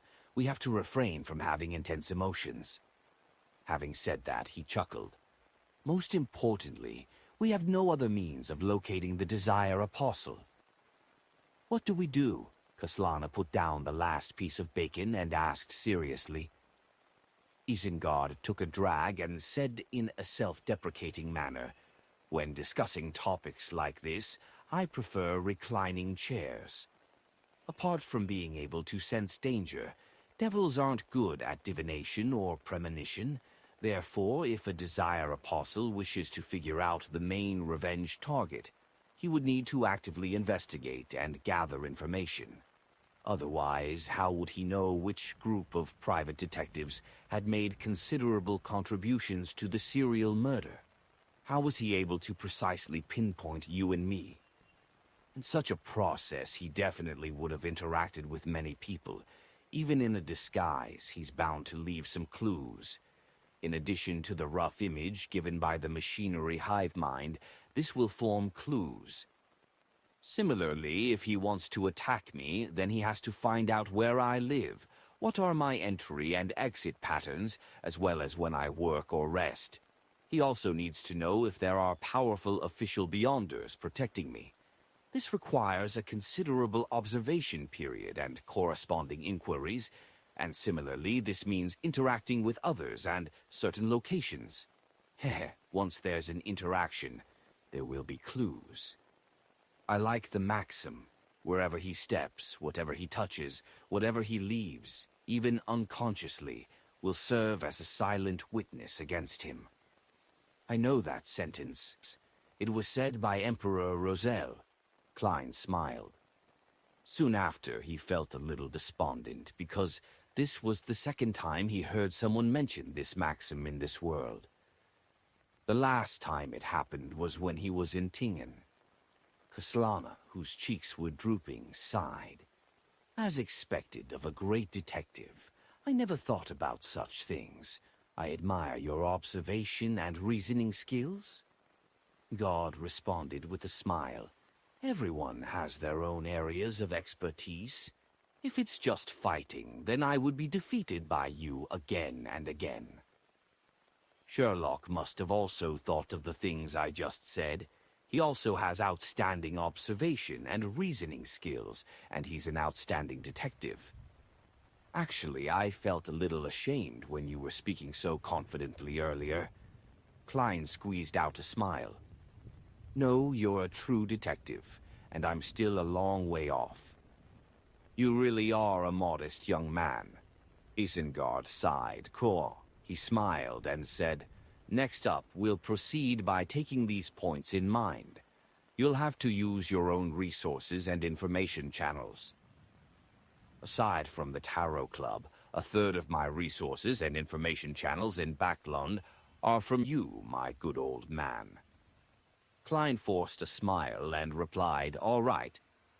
Apart from the Beyonder gathering held by Eye of Wisdom, the only people he could seek help from were Marek, Miss Sharon, Vampire Emlyn White, and Father Utravsky. With the machinery hive mind secretly protecting me, I'll have to eliminate Miss Sharon and Marek. I can visit Emlyn the Vampire, as he's now a half-believer of Mother Earth, and is under the protection of Bishop Utravsky. He wouldn't encounter any danger from the official Beyonders. Klein instantly decided on the direction to take. Kaslana remained silent for a few seconds before replying, "No problem." Klein wiped the remaining cream onto the last bit of toast, chewed and swallowed it at a leisurely pace, before asking, "Mr. Stanton, you previously mentioned the activation of a particular sealed artifact. Will it be able to help us deal with the Desire Apostle?" "Yes, it played a critical role in finding and surrounding the Devil Dog back then," Isengard replied frankly. "Its code name is 142. 142. A Grade 1 sealed artifact is highly dangerous and can only be used in limited ways. Even the Backlund Diocese can only keep 1 or 2 items. A corresponding description flashed across Klein's mind, and he asked with great interest, "What is it? What abilities and negative effects does it have?" Isengard laughed and said, "That is a secret of the Church of the Evernight Goddess. I do not know, and I only know that it was originally not in Backlund. It was rushed here as an emergency because of the serial murders. It is said that it's a full body armor, which is silver in color with dark red bloodstains. It once caused the destruction of a small city, and over 100,000 people died because of it." "Cursed armor?" Klein asked in return by giving it a name. Isengard spewed a mouthful of smoke and shook his head in seriousness. "Perhaps it isn't cursed. Some people call it Berserker's armor or Bloodthirster's armor. My church once guessed that the blood it's stained with comes from a deity from ancient times. When it was first discovered, it appeared to be nothing out of the ordinary. It was treated as a simple antique, sold and collected by others. But as time passed, those who came into contact with it died, one after another. It was an extremely terrifying death, nearly to the point of dismemberment, and after that, with it as the center, death spread outwards. There was no longer any need for contact, and as such, a small city was destroyed. This happened early in the 5th epoch. The Nighthawks were responsible for the aftermath, as expected of a Beyonder from the Church of the God of Knowledge and Wisdom. He knows enough history and Beyonder events, Klein secretly praised. Kaslana asked, sounding a little worried, "Will it bring us danger?" The Church of the Evernight Goddess definitely found the right way of sealing it, but for us, it's best if we avoid contact as much as possible, Isengard said, half as consolement and half as a warning. After breakfast, he and Klein went into the activity room where the fight had taken place. Kaslana first headed to the bathroom. Looking at her back, Klein thoughtfully said, "She seems to be a Beyonder from the Arbiter pathway." "Your observation skills are indeed outstanding." Isengard sat down in the reclining chair. As Klein walked to the sofa, he whispered in confusion, "This pathway is strictly controlled by the royal family, the military, and the ancient nobles. Very few formulas and ingredients appear in the outside world. Kaslana has such a background." Isengard smiled and said, "Quite obviously. However, even to this point, she hasn't taken the initiative to mention the relevant matters. This implies that there really is a reason that makes it somewhat inconvenient for her to mention it." He looked at Klein with a smile in his eyes, as if to say, "Aren't you the same as well?" Klein laughed dryly and sat down. After a while, Kaslana came to the activity room and continued discussing the matter regarding the Desire Apostle with Klein and Isengard. As she was speaking, her expression suddenly became gloomy and she sighed. I was pulled into the most dangerous case this time. I have no idea if I'll survive this at the end. If I were to be killed by the Desire Apostle, I wish to have this on my tombstone. She had a great mother. Kaslana's voice gradually lowered as her difficult-to-get-along-with personality seemed to soften. Isengard shared the same sentiments and nodded. Similarly, he's the most dangerous enemy I've encountered. He then laughed and said, If I die because of this, and both of you are still alive, would you be willing to help me deliver my remains to the Holy Temple of Knowledge in Lenberg? Stop raising death flags. Klein's mouth was half open, and he didn't know how to stop the two detectives in front of him. No problem, but I hope this day will never come.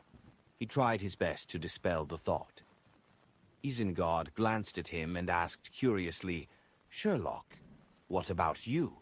If you were killed by the Desire Apostle, what wish do you have that you hope others can fulfill for you? Revive me. Klein sighed and said, I hope that I can be buried in a cemetery with good scenery. It's best if my corpse is intact and is sprinkled with holy water and fresh flowers. The core meaning of his words was, Do not cremate me. The three of them fell silent for a while until they heard the tinkling sound of the doorbell. The visitor was the deacon named Ikanser Bernard from the machinery hive mind. His hair was stubbornly squeezing out from the brim of his hat, giving his deep, masculine outline an indescribably messy feeling. This time he wasn't holding the silver mirror named Arrows. It was unknown where he had put it. If I have a chance, I wouldn't mind using that magic mirror to see how my loyal and humble servant would react, Klein thought. Ikanser didn't enter. He stood there, looking at the detective trio. He then quickly said in a deep voice, There's a clue to the Desire Apostle. Chapter 420. Devil Family, West Borough, 6 Edward Street. Ikanser Bernard pressed down on his black hat, pointed at the door behind the fountain, and said to Klein, Isengard, and Kaslana, We have reverse investigated the various information channels for any leaks of news or information. Combined with the outline of their side profile as well as getting the help of the magic mirror, we managed to have a preliminary suspect. You obviously paused for a moment when you mentioned the magic mirror. I wonder what price you paid to get the answer you wanted. Klein sensed the problem in Ikanser's tone and felt a baffling hint of sympathy for him. It's the owner of this house, Kaslana returned with a question, sounding almost certain. Isengard Stanton looked around and said, as if pondering, You chose to inform us directly because you found another piece of evidence. Yes, the portrait of the house's owner proves some of it. He never takes photographs, Ikanser answered frankly. Besides, the people around here have seen a big black dog in the neighborhood many times in the past. This can basically prove that the suspect is that Desire Apostle. Having said this, Isengard couldn't help but laugh. Sorry, we were too anxious and didn't give you a chance to introduce the suspect. As he walked around the fountain and toward the front door of the house, Ikanser quickly said, The owner of this house is Patrick Jason, the principal shareholder of a small bank. According to the description from his neighbors, he's a cheerful, enthusiastic, and optimistic middle-aged man who has remained a bachelor, but it is believed that he had several mistresses. At this level of wealth, the number of servants he hires is utterly inadequate. Every time a banquet or ball is held, he would need to hire a batch of temporary attendants from the City Family Servant Assistants Association. In regards to this, his explanation is due to a problem of insomnia. Too many servants will affect the silence he needs. I can tell that he has many secrets which need hiding, so he doesn't dare to hire too many servants, Isengard said half-jokingly. Klein, who didn't hire a single servant, said somewhat guiltily, "Perhaps it's simply because his finances aren't as good as others think." Yes, that's a factor that cannot be ruled out. Isengard stepped up to the porch and came in front of the main door. Ikanser looked at Klein and said as if in enlightenment, "You don't hire servants and only have your landlord's maid do temporary cleaning twice a week. Is it to conceal the secret that you're a Beyonder?" "Of all my secrets, that is the most trivial one." Klein deliberately smiled bitterly and said, "Yes." As they spoke, Ikanser pushed open the front door, and an indescribable stench drifted out. The smell of decay. Isengard made a judgment in an instant. Ikanser called over a machinery hive mind team member. "Carlson, any discoveries?" The Beyonder, Carlson, wore thick glasses and had a complicated expression on his face. "We found a lot of bodies here. In the cement in the basement, in the thick walls, and in the places where the garden is overgrown with weeds. One hidden corpse after another was found. The earliest could be from more than a decade ago, and the latest are the servants who were still alive a few days ago. Some of them are just bones, some slightly rotten. Deacon, this place is like a human slaughterhouse." As he spoke, the machinery hive mind members and the carefully selected police officers behind him carried out one corpse after another. Some of the corpses were dismembered. Tongues, fingers, stomach bags, eyes, etc. were all lying in disarray. Some of the corpses were only bones. It looks like many of Bakland's disappearance cases will be solved because of this. Isengard pinched his nose and sighed. When Klein saw an intestine which was almost dragged across the ground, he exhaled and turned to look around the house. "Machinery hive mind member Carlson," muttered again. "Jason paid his servants very high wages and gave them a lot of holidays. The servants living around him were all very envious. Jason's cook even promised his child that he would be home this week and take him to the circus to watch a performance." "A true devil." Kaslana was slightly perturbed. Looking around, Klein restrained his emotions and solemnly asked, "Why are the furnishings of the house so simple and crude?" As a banker, even if the bank he owns isn't big, Jason should have had expensive porcelain, excellent paintings, luxurious wall clocks, and all sorts of items made of high-quality silk. Why can't we see any of that here? Well, the wood for his furniture is still pretty good.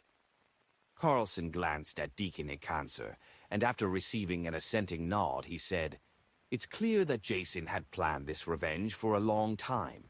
He sold the valuable but inconspicuous items in the house, and he had even agreed to the Varvat Bank's purchase of his estate. After killing his servants, he sped up his liquidation and sold the oil painting and other items. He appeared to be certain that he would definitely be found, and he didn't have any thoughts of getting lucky. Before taking action, all he had left was his house, furniture, and identity. It's unknown where he had moved large quantities of cash, precious metals, and jewelry too."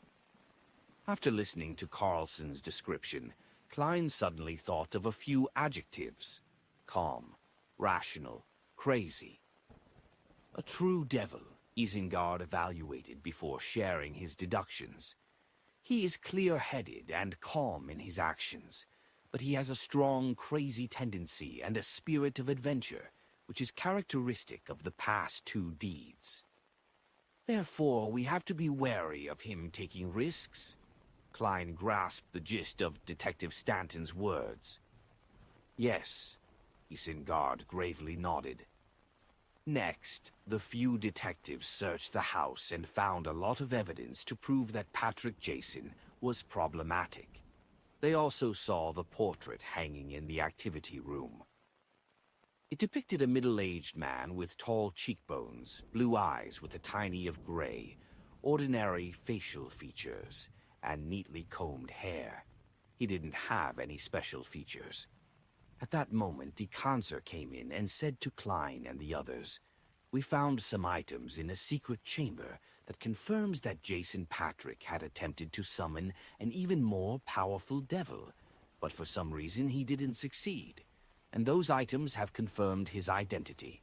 He's a member of the devil family known as Beria, so his real name should be Jason Beria." The Beria family. Klein nodded, unsurprised. In the ancient Fourth Epoch, the human faction that worshipped devils formed a scattered alliance known as the Blood Sanctify sect. This organization was internally divided quite drastically. The three great devil families of Noise, Andariel, and Beria were a tripartite balance of forces. Their ancestors once received the bestowment of the Abyss, and they worship an evil god by the name Dark Side of the Universe. They believe that he is the ruler of the Abyss, and that he is the devastator of the world who would corrupt and degenerate the real world's entire universe. Isengard introduced to the unaffiliated Beyonders, Kaslana and Klein. Ikanser shook his head and added, "If a deeply divided organization doesn't eventually split, integration and unification are inevitable trends. Various situations and rumors indicate that the Beria and Andariel families have gradually weakened since at least 1,000 years ago, to the point of becoming vassals of the Norse family in recent decades. Well, the Beria family symbol is the abstract symbol combination of a pentagram and goat horns. Regardless, the Beria family is still an extremely ancient family with deep roots. It's no wonder Jason was able to raise a devil dog. Sigh, that's just one of the reasons. Another reason is that he owns a bank, even if it wasn't big. In the Second Epoch, the ancient god that corresponds to the dark side of the universe is Devil Monarch, Farbauti. Is there any connection between the two? Klein sighed while feeling curious. After much searching, the three detectives and the Machinery Hive Mind members could only confirm that Jason Patrick was the Desire Apostle, but they were unable to find the man's current location. On the pretext of getting help from others, Klein took a handkerchief that Jason had used during the devil summoning ritual, with plans on finding a chance to divine above the gray fog. After all, Jason had dealt with the items he often came into contact with. Shortly after, a counselor came to them and said with a heavy expression, "The Nighthawks will be bringing that sealed artifact here. We will be making a move first." "All right," Isengard and Kaslana answered at the same time. As for Klein, he had long since raised his hands and feet in approval inwardly. After exiting Jason's villa, which occupied a large area, Klein looked back and his expression gradually turned grim. He said doubtfully, "I think there's a problem." "What problem?" Kaslana hurriedly asked. Klein deliberated and said, "He sold the bank, his business, and many valuable items ahead of time. That means that Jason is prepared to give up his current identity and life. If his motive is solely to seek revenge on the Devil Dog, it's not sufficient to initiate such a series of actions. Maybe he had a very deep relationship with the Devil Dog. Sherlock, you might not think so, but I've seen people who treat pets as family," Kaslana said in disagreement. Isengard, who was standing beside them, solemnly said, "No, Sherlock is quite right. Kaslana, do you know what the ancient name of the Devil Pathways Sequence 8 is?" Kaslana revealed a look of contemplation. She had apparently heard of it, but she couldn't immediately recall it. At that moment, Klein answered for her in a low voice. "Cold-blooded. Cold-blooded." As she mulled over the name, she suddenly understood why the two great detectives, Moriarty and Stanton, would say so. Seeing her reaction, Klein pointed in another direction. Let's split up and begin with our own information channels.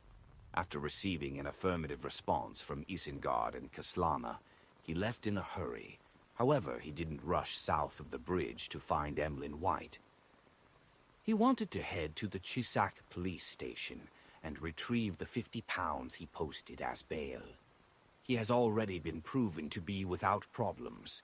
Both Isengard Stanton and the official Beyonders had given their respective testimonies. Chapter 4, 121. Expensive Materials.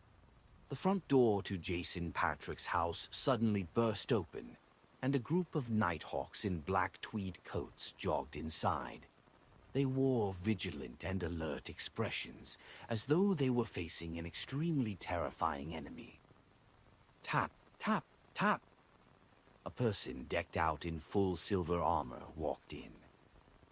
The armor exuded a feeling that made it seem like it was abnormally heavy. Various details about it adhered to an ancient style, and from its left shoulder all the way diagonally to the abdomen area, it was stained with a splash of dark red blood that appeared impossible to remove. Coupled with the sputtering red spots in other places, it created a very queer and beautiful scene, as if it was a unique and magnificent decoration. Soul Ashura. Zoest took out his pocket watch and gave it a look. Change. The silver armor stopped, lifting its visor to reveal the wearer.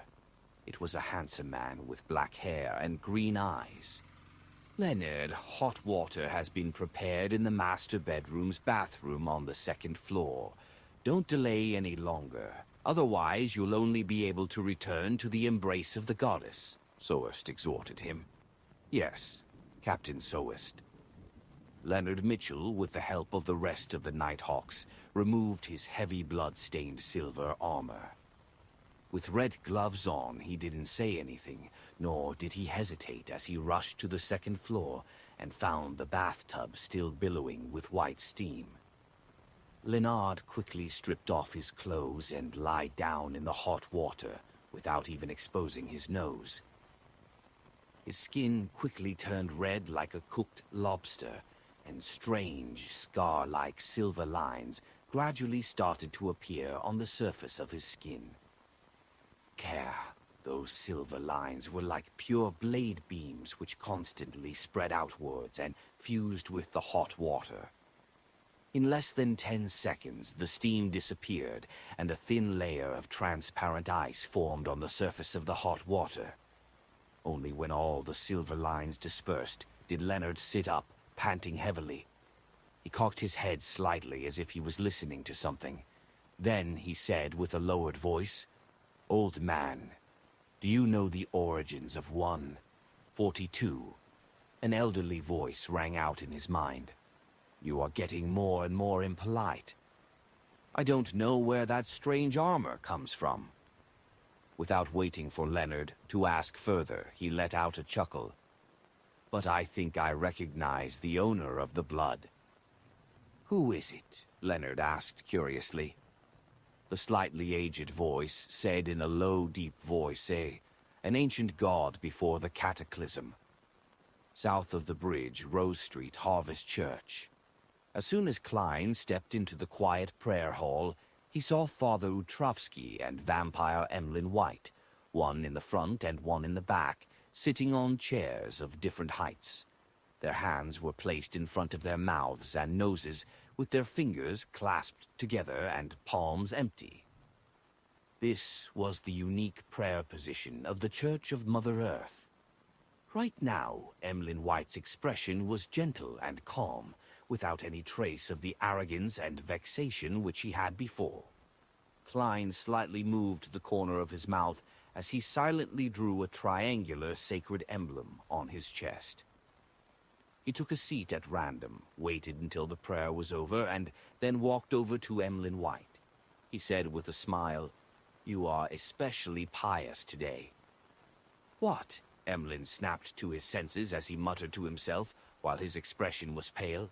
"What have I done? What have I done?" His voice trailed off as though recalling what he had just done. "Maybe it's not a bad thing." Klein consoled the vampire in an utterly unconvincing manner before sitting down next to him. I don't want to hear others say something like that. Although I feel my resistance is weakening. Emlyn wore a livid expression, and he said with a tone filled with despondence, "But I don't want to betray the moon." Klein didn't continue with the topic that depressed the vampire as he casually asked, "Do you sanguines worship the primordial moon, or a particular deity that represents the moon? Or perhaps the two of them can be considered the same? All of them?" Emlyn slightly raised his chin. "To a pure-blooded sanguine, we obviously believe in the deity that represents the moon. Of course, it is the god who represents the moon. Her name is Lilith, and she is the ancestor of us sanguine, an ancient deity, and when humans become sanguine, they tend to worship the primordial moon. Under normal circumstances, the two can be considered equivalent, but there are times when they do not overlap, and there are differences. A human becoming a sanguine." Klein wasn't surprised that Emlyn White was able to say the name of an ancient god from the Second Epoch. Instead, he was more concerned about the tidbit about humans becoming sanguine. "Is this the vampire sequence that Mr. Azik had mentioned?" he thought. Emlyn said with a slightly complicated expression, "Yes, there are two types. One is transformed from a bestowment from a powerful sanguine, and the other is transformed from consuming a corresponding potion. The latter is our most hated enemy." "Why?" Klein vaguely guessed at the answer. Emlyn gritted his teeth and replied, "The main ingredient of their potion is our blood essence." As expected, Klein turned his head and sized up Emlyn a few times. The gaze left Emlyn feeling a little nervous as he snorted. "You're already a Beyonder. There's no way you can switch pathways." "It's only because this is my first time seeing a walking, no, a living, no, talking, Beyonder ingredient. However, in a certain sense, every human Beyonder is also such an ingredient." Klein originally only wanted to inwardly make a casual joke, but soon he felt a strong sense of sadness. At this moment, Emlyn looked at the Bishop Utravsky, who was carefully polishing the sacred emblem of life, and said in a low voice, "I found two ingredients that you wanted." "What are they?" Klein didn't attempt to hide his joy.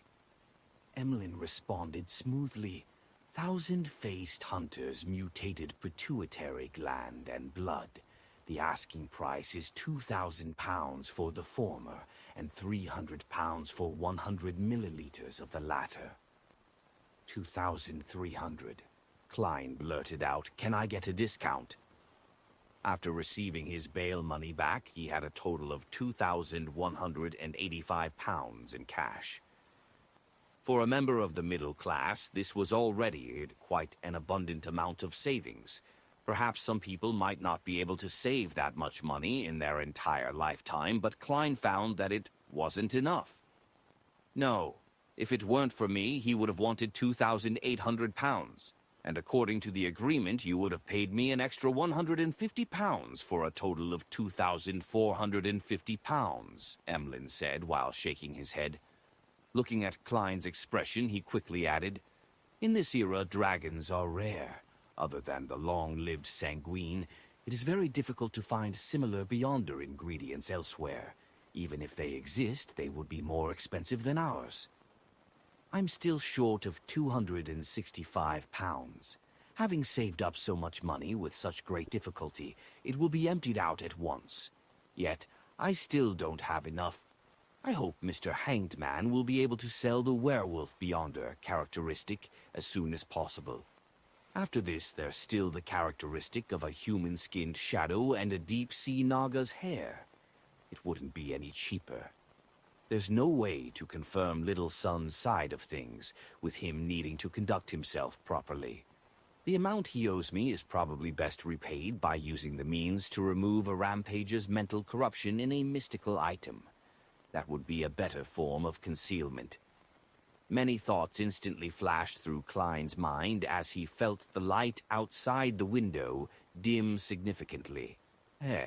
He took a deep breath and said, "Okay. However, this deal will be delayed for some time. I recently provoked a fellow and am now being protected by official beyonders. You don't wish for that cellar to be locked up in the cathedral's basement, right? And I still have to gather the rest of the money." Klein tilted his head slightly to look at the cathedral's dome.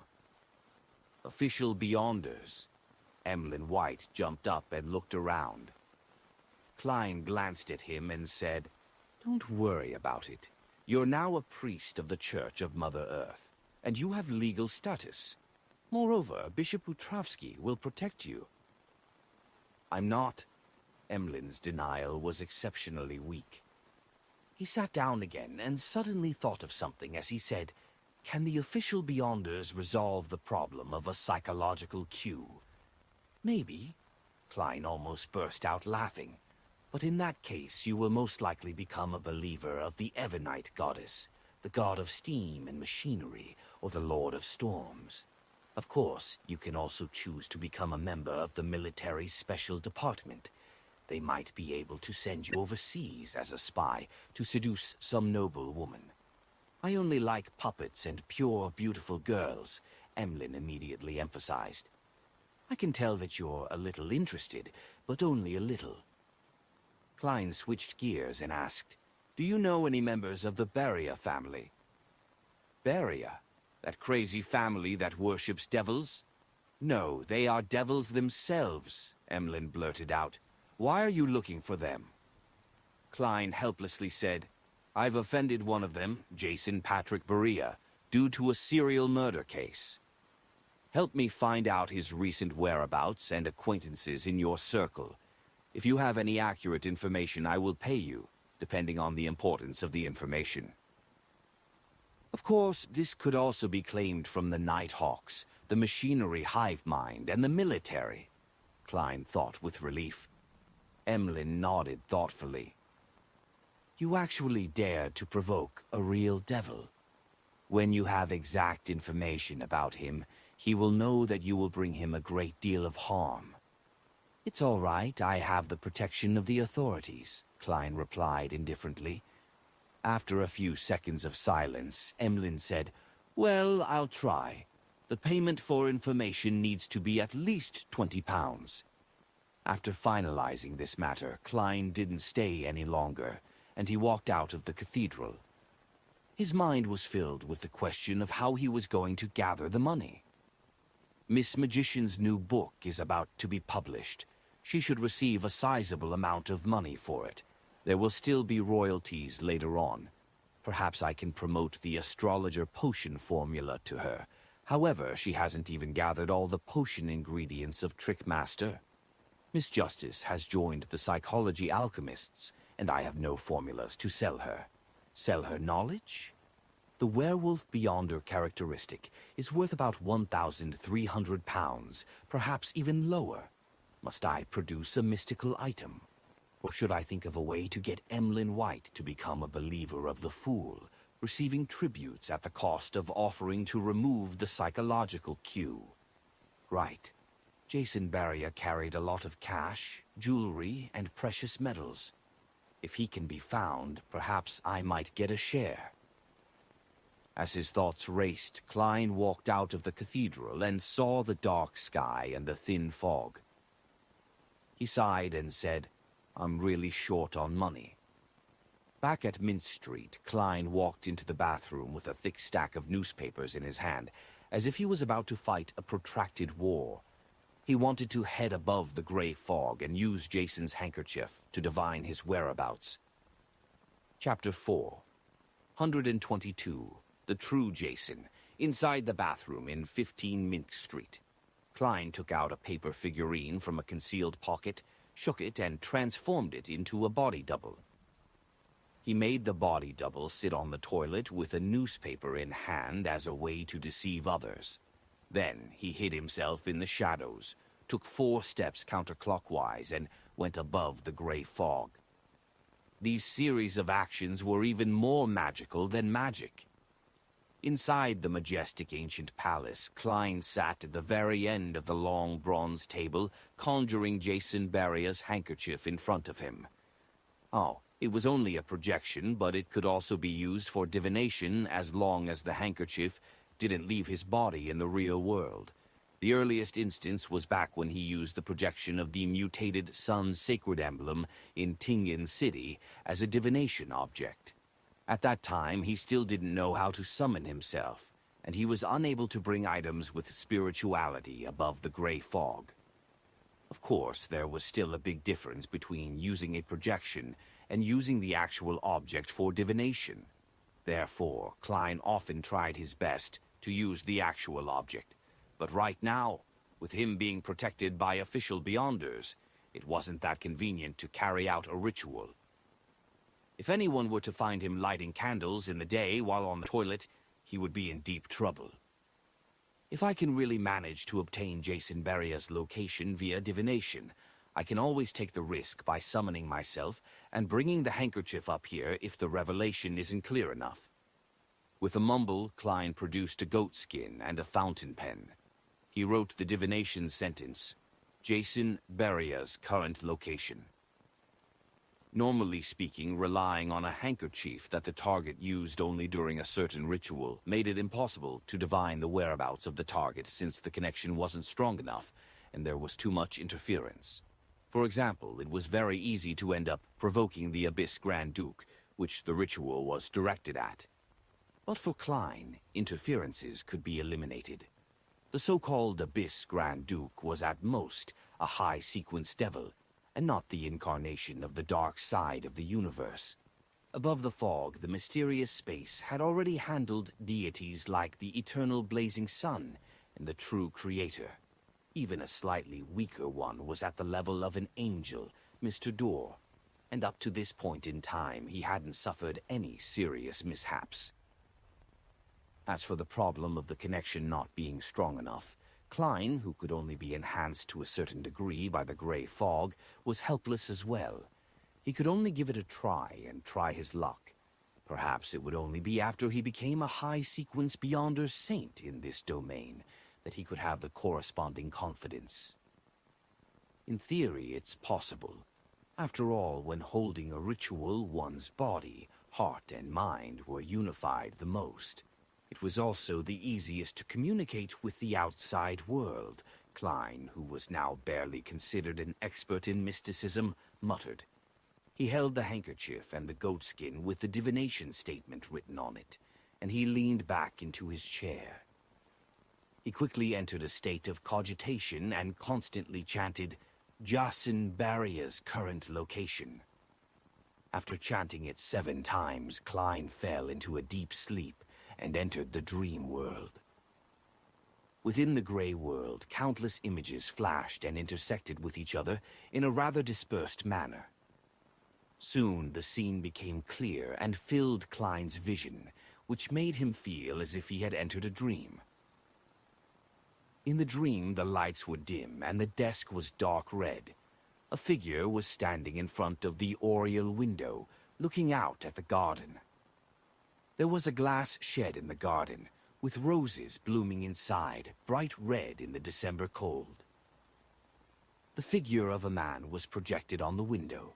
He was of medium height, with curly brown hair and cold brown eyes. He looked to be in his 30s. Am I not divining Jason Barria's location? Who is this? He feels a little familiar. Klein was puzzled, but didn't think further about it. He let his spirituality remain in a dispersed state, as if he were roaming some mysterious world. Just as he raised the question, the man turned and walked to a corner of the room, where there were 2 large leather suitcases. The man squatted down and opened one of the suitcases. Inside was a neat stack of bills, with gold bars placed on top of them. The notes that were exposed were all in 10-pound denominations, while the gold bars shone with an enchanting luster.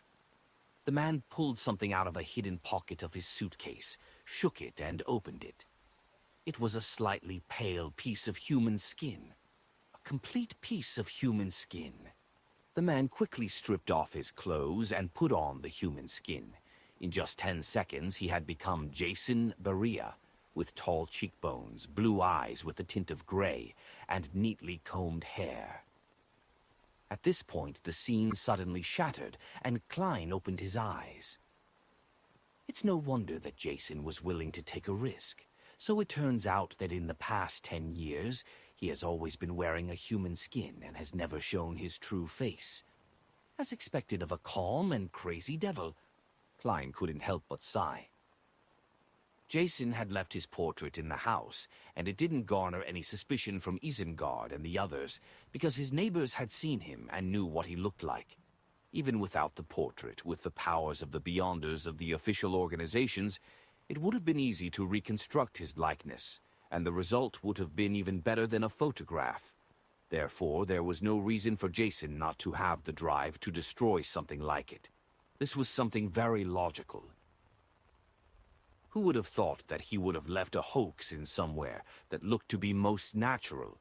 If searches are made according to the portrait, even if the Nighthawks have sealed Artifact 142, it wouldn't be that easy to lock onto the target. Moreover, in both times he had used his own abilities to conceal his face. Who would have thought that his face, which had been tightly covered and concealed, was actually fake? Klein realized how cunning Jason was. He rubbed his temples and began to recall the scenes he saw in the dream divination. A house with a glass greenhouse. That's a pretty obvious feature. There aren't many similar buildings in Backland.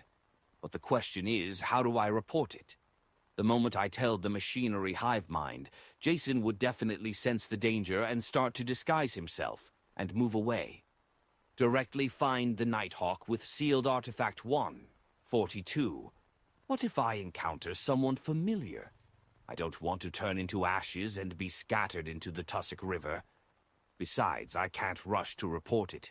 I just started gathering information. So how is it possible to receive any information from my various channels so quickly? That fellow is really carrying a large sum of cash and jewelry, a whole suitcase worth of bills. The total value may exceed 50,000 pounds. Thoughts raced through Klein's mind, and it took him a moment to calm down. He decided to wait another 2 days, then use the appropriate means to inform the Nighthawks in charge of this matter, with the revelation he received. With the divination coming to an end, he returned to the real world, removed his double, and sat on the toilet himself. In the afternoon, Klein threw a coin when he was about to leave. The revelation he received was that it wasn't beneficial for him to head out. There will be danger if I head out. Klein didn't hesitate to return to his living room and sit down. After about 20 minutes, he heard the doorbell ring and saw that it was Isengard Stanton who had come to visit him. "Mr. Stanton, any progress?" Klein asked, rather delightfully. Isengard pointed to the back of the hall. "Let's talk inside." "All right." Klein made way by stepping aside. After sitting on 2 sofas which faced each other, Isengard held his hunter's hat and took a deep breath. "The Desire Apostle has appeared again." Seeing Klein maintaining his silence, he nodded in satisfaction and continued. "The families of 2 detectives refused protection, believing that they wouldn't be implicated, so they remained outside. Today, at lunchtime, they were found dead in their respective offices. One was so horrified that he died from fright. The other was too excited that he expanded the last of his energy. They were too stubborn, as expected of believers of the tyrant, but as a result, the mandated punishers have formally involved themselves. It's said that the few churches and the military's high-sequence Beyonders have cast their gaze over, and they've placed the matter of the Desire Apostle as one of the most important events in recent times. Are you hoping that I wouldn't reveal your identity as a believer of the God of knowledge and wisdom?" Klein asked, seemingly enlightened. "It's easy to talk between detectives." Isengard smiled and nodded. "No problem." Klein made the promise first, then said, I have some information channels that are convenient to expose. If I get valuable information from them later, I hope you can help me inform the Nighthawks and keep it confidential. As for why it's the Nighthawks instead of the machinery hive mind, he believed that he didn't need to be too clear about it. With the intelligence of a great detective like Stanton, he could easily figure it out. Isengard first agreed to Klein's request, then said in puzzlement, "By telling me it's the same as letting Jason notice it ahead of time." Let's hope we can think of ways of avoiding that. Also, please help me think about other possibilities. That ring of yours should be able to mimic several Beyonder powers, Klein calmly replied. All right. Isengard didn't say anything further. He pondered for a few seconds and took out his pipe to take a whiff. The Desire Apostle's actions today have verified one of my guesses. Heheth. It's also the question you thought of previously. His main purpose isn't revenge. Klein understood what Isengard was implying. Isengard leaned forward and solemnly said, "Since Jason has already been through the cold-blooded stage, it means that he's definitely cold-blooded. It's impossible that he would go this far for that devil. Sherlock, look. Up until now, all of the official Beyonders in Backland have been mobilized, and even the high-sequence Beyonders have shifted their attention to this matter. At this point, if Jason wants to deal with someone else, the true target, wouldn't it be much easier?" Klein thought over it for a moment and replied heavily, "That makes sense." After a short exchange, Isengard went on to find Kaslana. After Klein tossed the coin, he went out as planned, heading for the Quelag Club. Neither of them had yet revealed their suspicions to the official Beyonders, fearing that it would end up directing harm at Jason, making him detect it and abandon his series of actions. As soon as he entered the Quelag Club, Klein met the surgeon, Aaron, in the lobby. "Long time no see," he smiled and greeted him. "I've been really busy recently," Aaron replied in a friendly manner, but he maintained his cold expression out of habit. "Besides, my wife recently got pregnant, and I'm going to be a father again." "Congratulations. When did this happen?" Klein asked casually. Aaron thought for a while and said, "It was just confirmed. She should be pregnant for more than a month." "More than a month?" Klein was startled, and then he looked into his eyes. Chapter 423. Winds Arise. Yes, a month or so ago. Aaron nudged his gold-rimmed glasses and gave him a positive answer. "A month or so ago? Isn't that when you were being troubled by Will Osseptin-related nightmares?" Klein was surprised and puzzled, but he didn't let his emotions show. In the blink of an eye, he thought of the 2 divinations he had made. Will Osseptin was in a dark room with the sound of running water outside. Was that symbolizing amniotic fluid or blood? Klein's heart chilled as he suddenly understood something. When he looked at Dr. Aaron again, he wore a rather complicated look in his eyes. He suspected that his wife was carrying Will Osseptin, a snake of Mercury. In the symbolism of mysticism, the snake of fate's head and tail are connected, with it devouring its own tail. It implies the cycle of destiny in a hidden manner. In order to avoid his enemy, Will Osseptin took the initiative to secretly initiate a new cycle in advance. Klein guessed based on what he knew. Dr. Aaron didn't notice the abnormality he was trying hard to hide. He smiled and said, "He'll definitely be a cute guy. When he's born, I'll hold a party to celebrate his arrival. Sherlock, don't refuse my invitation when the time comes." "Perhaps it's a she," Klein replied with a smile. Frankly speaking, he was curious to see what kind of state the newly born snake of Mercury was in. However, he was also a little afraid and worried. After all, the Snake of Mercury was a sequence one of the monster pathway related to fate, and it also involved the fight for the position of being a deity. No one could be sure whether the future would be smooth sailing, with peace and bliss. For Dr. Aaron, I don't know if it was fortune or misfortune. Whether Will Auceptine is kind is one matter, but whether or not the other Snake of Mercury would discover him is another matter. And Will Auceptine hasn't done anything as of now. Informing the Nighthawks now would seem a little cruel. I've always understood wild beyonders. It's best to just quietly watch from the sidelines and not get involved. Or perhaps taking advantage of the situation is the best choice. Maybe I made a mistake in my interpretation and am overthinking things. Perhaps Will Auceptine isn't a Snake of Mercury at all. Perhaps the child Mrs. Aaron is carrying is very normal. Many thoughts flashed through Klein's mind. She? That's even better, Aaron said in anticipation. After some thought, Klein asked another question. Have you had any nightmares lately? Occasionally, but they were all normal nightmares. There are no longer any nightmares of Will Auceptine anymore. Sherlock, thank you for your guidance, Aaron said earnestly. No, that makes it abnormal. As a keyboard warrior, my limited general knowledge of psychology tells me that occasionally dreaming of Will Auceptine would be the natural thing to do. It's a standard response from overstimulation. Since Will had caused you so much trouble and left such a deep impression on you, it would definitely be reflected in your dreams. Therefore, the correct outcome would be to occasionally dream about Will Auceptine, but the dream wouldn't be too clear, to the point of only knowing that something like that had happened without remembering the details. Klein was pretty sure.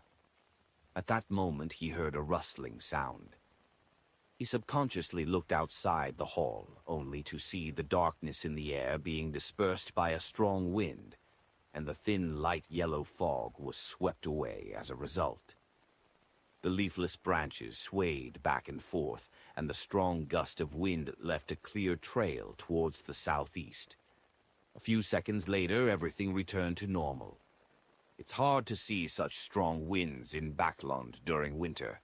At least, I don't remember anything like it before. Aaron sighed as he looked out the window. That's not an ordinary wind. What happened? Klein suppressed his curiosity and made an excuse to go to the bathroom to perform a simple divination, but he failed to obtain any effective revelations. He temporarily put this matter to the back of his mind and prepared to head to the underground shooting range to practice his shooting.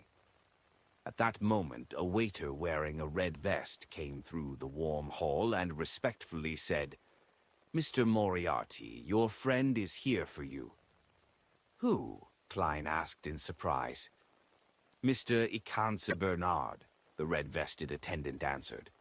"The deacon who's often forced to perm his hair. Why is he suddenly looking for me? Have there been any new discoveries?" Klein immediately walked to the reception hall of the club. Ikanse pressed down the hat which had been pushed up by his fluffy hair, walked over and said with a lowered voice, "The mandated punishers have found Jason Patrick Beria." "How was he found?" Klein asked, half surprised, half curious. According to his divination, Jason Beria had always been wearing human skin. His true appearance and aura weren't what they had assumed they were. It was almost impossible for him to be found so easily. Ikanse surveyed the area and said, "I'm not sure. I just received the news." He pointed to a small white bird standing on the tree outside the door. The bird was leisurely cleaning its feathers with its beak. Before Klein could ask further, Ikanse gave a general account of what had happened. The mandated punishers found clues and confirmed Jason's location. However, the devil discovered the danger in advance and managed to kill 2 mandated punishers and fled before they managed to close in on him. This infuriated the higher-ups of the Church of the Lord of Storms. As such, Spellsinger of God, a snake, is currently personally in pursuit. You likely saw a gust of wind just now. It was caused by him. He's the Archbishop of the Church of the Lord of Storms' Backland Diocese, and he's also one of the Cardinals of the Church of the Lord of Storms. It sounds normal, but it also feels weird. According to my theory with Mr. Isengard, this can be also understood as a way for Jason, the Desire Apostle, to draw away high-sequence Beyonders. Klein asked after some deliberation, "Are you sure that the person discovered is Jason Barria?" Icancer's expression instantly turned heavy as he replied with an odd tone. "I'll give it a try," he replied in a strange tone. He motioned to Klein to follow him out and into a large carriage parked at the side of the street. There were 2 members of the machinery hive mind inside. Icancer took a deep breath and took out the strange patterned silver mirror from a special pocket in his clothes. After doing the necessary steps, he gloomily said, "Honorable Arodes, my question is, where is Jason Patrick Berria's current location?" The surrounding light suddenly warped as if they were lights after a rain. A scene rapidly surfaced on the silver mirror. It was a riverboat with a sail raised. Jason Barria, with his high cheekbones, blue eyes with a gray tint, and neatly combed hair, pressed down his cap, propped up the collar of his coat, and hurried into the cabin. He's really trying to escape Backland. Spellsinger of God seems to be heading towards the dock area, a female machinery hive mind member said in realization. That's way too easy for him to be exposed, right? Klein was filled with doubt. Icancer wasn't concerned with any of this. All his attention was placed on the silver mirror's surface. This time, there was only the choice of answering. Answering it wrongly or lying meant suffering a terrifying penalty. Soon, words in blood red appeared on the mirror. "If the man you like is covered with lumps, has his skin shed, reducing him only to flesh and blood, or has become a monster, but it is still able to communicate with him, will you still like him?" What a shameful question. Wait, a man? Klein almost turned his head to look at Icancer. Icancer slowly breathed out and said, "I will, but I will kill him with my own hands." Very honest. A new combination of words appeared on the surface of the silver mirror. This question and answer game is simply a public hearing. Klein really wanted to cover his face.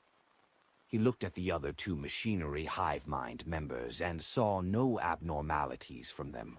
Or perhaps it should be said that they were pretending to not have any abnormal expressions. He hesitantly said, "I keep feeling that all of this has been too easy. Perhaps that's not the real Jason Barria." But Jason Barria was directed at him. Icancer was planning to put away the silver mirror. Klein thought for a few seconds and said after organizing his words, "No, what I truly mean is that we have to abandon any ingrained judgments. What we are looking for is that Desire Apostle, not Jason Barria. The 2 might not necessarily be the same. This is a point that I have to mention as a detective." On King's Avenue, a luxurious carriage left the kingdom's parliament. The carpeted carriage was furnished with a bed, a sofa, a table, and other furniture, like a mobile room. Duke Pallas Negan, who was dressed in a dark blue admiral's uniform, was drinking a polished crystal glass of red wine that resembled crimson blood. As he sampled the wine, he said thoughtfully, "Invite Earl Hall to be my guest tomorrow. I would like to discuss with him about increasing the remuneration of the factory workers and improving their working hours, as well as amending the poor law. These are bills he has been pushing hard for recently. He should be very interested. Heh, why would the Church of the Evernite Goddess suddenly be concerned over such matters?"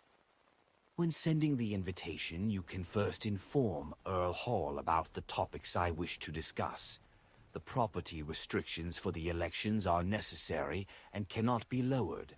Otherwise, those who are in control of a large number of workers will take up more seats. Also, suppress the recent attack on the invalid voting districts.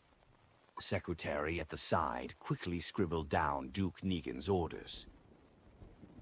After he was done, Duke Negan sighed and said, "The reason I'm doing this is also for the sake of the nobles. However, there are more and more useless fellows among us, and there's even quite a number of them who owe money to the tycoons." At that moment, the carriage didn't turn towards Empress Borough, but went straight ahead. As the greatest property-owning noble apart from the king, Duke Negan had many mistresses, but in the relatively conservative Lowen Kingdom, this was something which would leave him vulnerable to his political enemies. Therefore, even as a noble duke, he still had to sneak around when he went to his mistress's place, but this seemed to only give him more pleasure. Today, he was planning to go to his most beloved mistress of the past 2 to 3 years, a young girl who had just turned 20. Duke Negan took out a bottle of medicine made of mummy powder and drank it. He couldn't help but touch the accessory hanging from his neck. It was a dark blue, thumb-sized conch.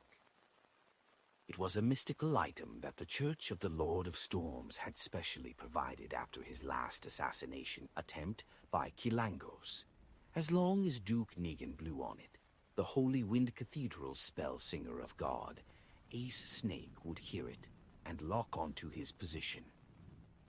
In order to protect himself, Duke Negan even moved the residences of his mistresses to areas near the Holy Wind Cathedral. The carriage slowly moved until it reached an extremely luxurious building. At a glance, there was a glass greenhouse filled with bright red roses. Chapter 424. The Problem of Change. Inside the carriage, outside the Quelaag Club. The Desire Apostle might not necessarily be Jason Beria. You believe that we might have been misled. Ikanzer didn't scoff, show contempt, or think lightly of what Klein had said. Instead, he began to seriously discuss the problem with him. Not a bad deacon. However, it could also be due to him frequently using the magic mirror name, a Rhodes. No matter how bad his temper is, it would eventually be worn out. Klein praised silently and nodded sincerely. This is my personal opinion, derived from a cautious standpoint. It's very easy to prove it again. Ask the magic mirror of the Desire Apostle's location, and not of Jason Beria's location. Ikanzer pressed down his hat and said, "Makes sense." His expression turned serious once again, and his gaze landed on the magic mirror in his palm. Deacon Ikanzer, if you were to ask for any clues here, the devil will definitely be able to detect it, Klein reminded them. That's right. Ikanzer turned his head to the other two members and said, "Continue protecting Mr. Moriarty in secret. Even if the Desire Apostle attacks, the three of you should be able to last for some time. Besides, there's military personnel nearby." "Yes, Deacon," the two Machinery Hive Mind members answered without hesitation. Ikanzer left at once, heading for where the Nighthawks were, which was around Isengard Stanton. With the spell singer of God stirred, and the sealed artifact of the Church of Goddess Church out in force, if the Desire Apostle was to really do anything, it would definitely be this afternoon. Let's hope that there's enough time and that the magic mirror will give him the correct answer. But this way I won't have a chance to get involved, and I won't be able to personally see the devil that has harmed all of us die, and I won't have access to his suitcase full of money, gold bars, gold coins, and jewelry. Klein looked at the Ikanzers departing back, and sighed in disappointment. However, his mood soon recovered. That's good too. At the very least, I won't have to take any risks and be able to safely get out of this predicament. Furthermore, the Machinery Hive Mind definitely won't treat me unfairly. If I were to succeed, my opinions and suggestions definitely would have played an important role. Furthermore, I'm a believer of the god of steam and machinery, so it's likely I'll receive some of the spoils. Considering the premise of 50,000 pounds, it shouldn't be too small. Klein couldn't help but feel a bit regretful as he thought of this. But he wouldn't risk himself by getting involved. A magician never performs unprepared. It happened too quickly and hastily, without giving me any time to plan at all. Klein nodded at the two machinery hive mind members, got out of the carriage and returned to the Quelaag Club, where he had no trouble getting the attendant to allocate him break room. Hilston Borough, in Isengard Stanton's living room. Leonard Mitchell combed some of his slightly unruly black hair. In accordance with Captain Soest's instructions and the help of the other Nighthawks, he barely managed to put on the silver armor, which was stained with large amounts of blood. He pulled down his visor and hid his green eyes in the darkness. Then he extended his left hand, which was covered by a silver metal gauntlet, and held the magic mirror Icancer handed him. Within the Church of the God of Steam and Machinery, the code name of the silver mirror was 2-111. Chart, it's only a grade 2 sealed artifact, Soest asked, slightly surprised. Cancer nodded. Yes, it's not that dangerous. As he said that, he suddenly sounded like he was gritting his teeth. That is to say that its other aspects have reached the standards of a grade 1 sealed artifact, Soest asked in thought. Icancer warily glanced at him. Only in certain aspects. He refused to divulge any more information. At this moment, Leonard used his right hand to gently stroke the surface of the silver mirror. The living room suddenly became quiet. After repeating it 3 times, he said in a deep voice, Honorable Arrodes, my question is, where is the current location of the Desire Apostle who assaulted Isengard Stanton? The entire house turned dark, as though a dark cloud had passed by. The surface of the silver mirror glowed with an aqueous light, and a blurry image quickly formed. It was a luxurious villa with a large garden in front of the window. In the center of the garden there was a glass greenhouse with bright red roses blooming inside. Above the glass greenhouse the pale sun could still be seen behind the thin fog. It's in Backland. Isengard Stanton immediately derived the location of the scene based on the angle of the view and the position of the sun in the sky. This is completely different from the answer when we asked about Jason Beria. We've been tricked, Icancer said in a deep voice.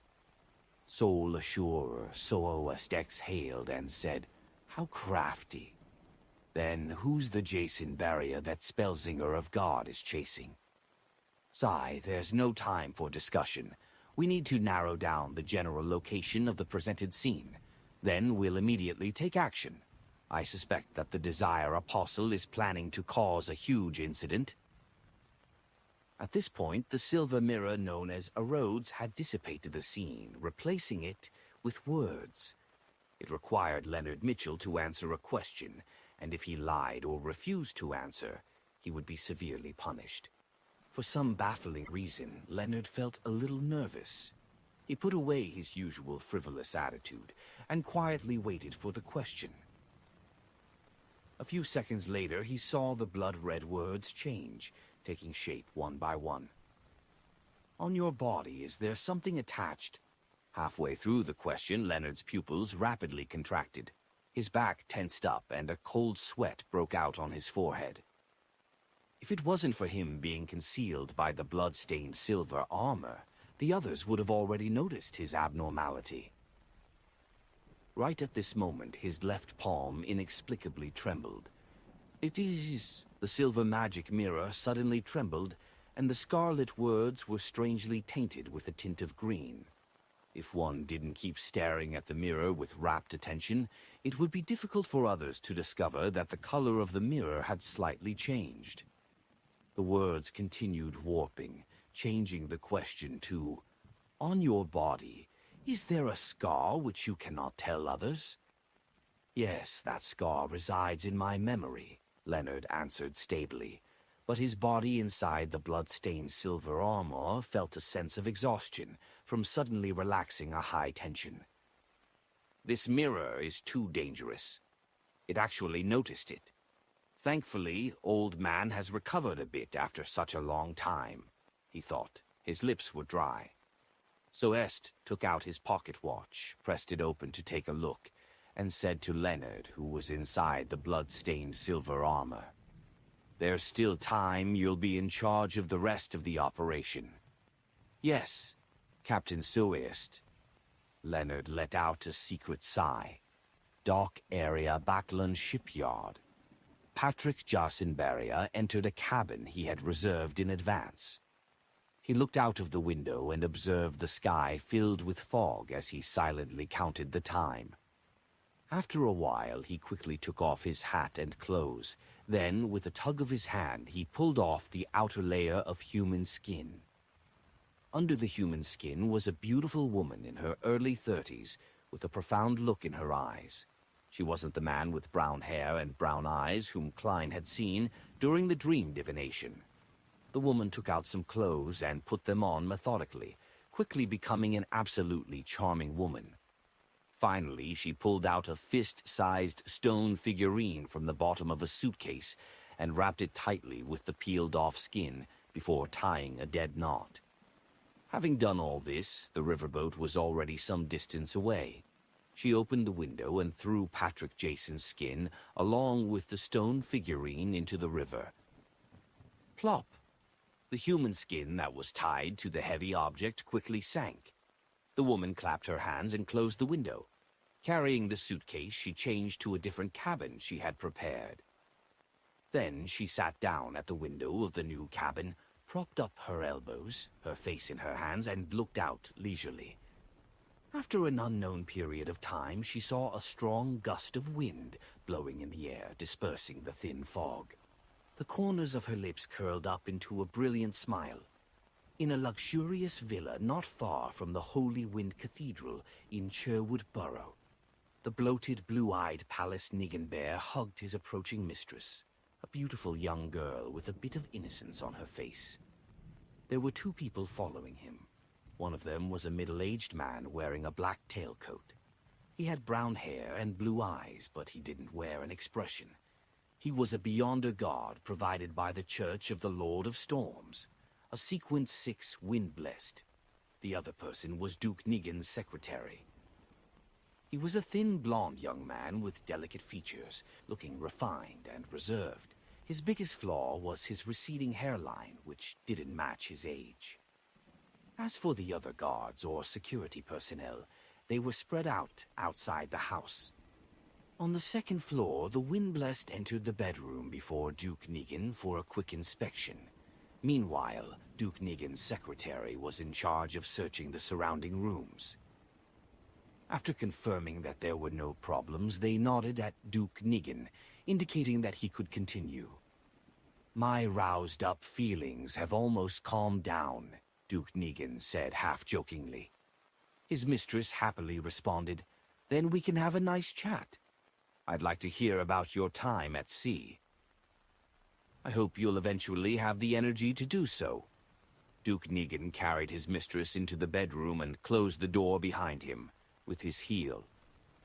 His secretary and the Wind-Blessed entered the rooms on either side of him, not relaxing in the slightest. In the attic of this house, a man in a dark overcoat sat on an old chair, his eyes half closed. It was unknown what he was trying to sense, but he would occasionally smile and shake his head. His brown hair was slightly curled, and his brown eyes were cold. It was the same person that Klein had seen in the dream divination. The difference was that there was one fewer suitcase by his feet. How vigorous, and what intense desire. This doesn't match my judgment of him. It looks like he took some medicine. That just works so well for me. Heh. How could they possibly imagine that Patrick Jason Beria is actually two people? The man tilted his face up slightly as if he was intoxicated. It's almost time. Right now. His right hand suddenly clenched, as if he was tightly clutching someone's heart. Chapter 4. 125. Under the Roses. Beyond the window, the glass greenhouse reflected the pale light of the sun, and the bright roses stood out even in the thin fog.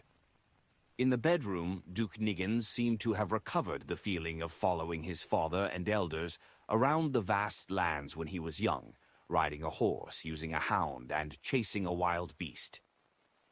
Finally, he climaxed, and the surroundings seemed to become abnormally quiet. At this moment, his mind suddenly buzzed once. He felt as if the pleasure and comfort he was feeling had suddenly exploded one after another. It continued, exploding without end or limit, again and again.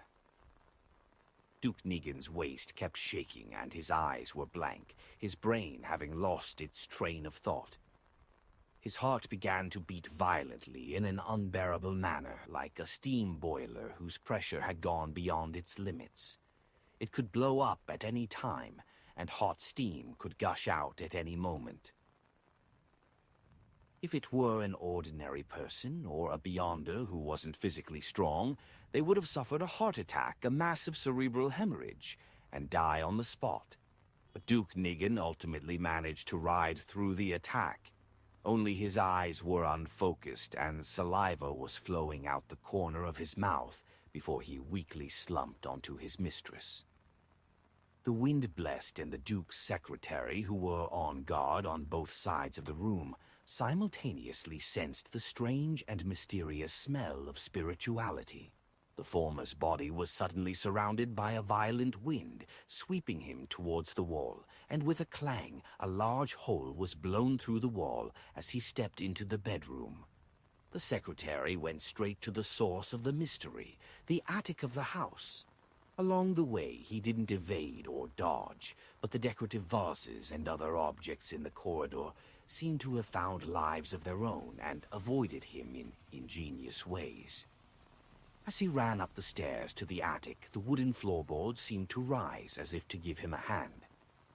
In just 3 or 4 seconds, the refined, handsome, blond young man entered the attic and saw a figure sitting on an old chair. The figure was covered in a thick black liquid, just like the gathering of all the ugly desires and intense feelings in the depths of a human's heart. It was the greed of willing to sell and hang oneself by the ropes, the hunger that wouldn't even spare one's own kind, and a lust without limits. This was a devil walking the earth. The skinny secretary's expression didn't change, nor did he attack directly. Instead, he looked at the other party, reached behind him, and politely closed the door. Bam! The wooden door of the attic was closed. The entire room suddenly felt like it had been completely sealed, as if one could never leave the room unless effort was put in to crack the seal. At this moment, the concept of closing the door and sealing the room seemed to have been changed to seal this place, isolate the outside from the inside. The Desire Apostle moved. His body expanded and grew a pair of huge bat wings that emitted light blue tongues of flames. One by one, fireballs that exuded a strong sulphurous smell were formed, and they bombarded Duke Niggin's blonde secretary. The secretary reached out with his white-gloved left hand and clenched it while half-turning his wrist. Boom, boom, boom. The fireballs stopped following the principle of straight or parabolic paths as they scattered in every direction in a sudden outburst of chaos, like the irregular movement of tiny particles suggested by a botanist one. Some of them hit the wall, some hit the ceiling, some fell beside the weak-looking secretary, and some fell backward, almost wounding the Desire Apostle himself. The entire attic was a mess, with traces of destruction and char everywhere, and the house even shook a few times.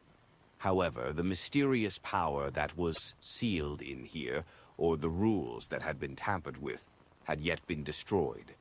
The surrounding walls, the old wooden door, and the dusty roof appeared to be on the verge of collapsing, but it remained intact.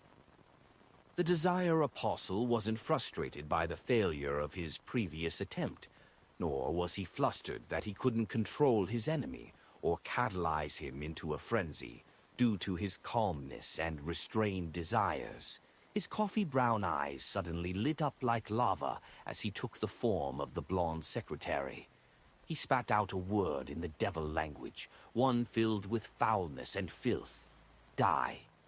Almost at the same time, the pupils under the secretary's golden-rimmed glasses constricted. He opened his left fist and aimed at the Desire Apostle with the palm of his hand. Suddenly his figure split into two. One was refined and skinny like his actual self. The other was a shadow covered by a black liquid of desire. The two quickly alternated, overlapping with each other at times. Die. The word said in the language of foulness echoed in the attic as the secretary let out a low grunt and took 2 steps back.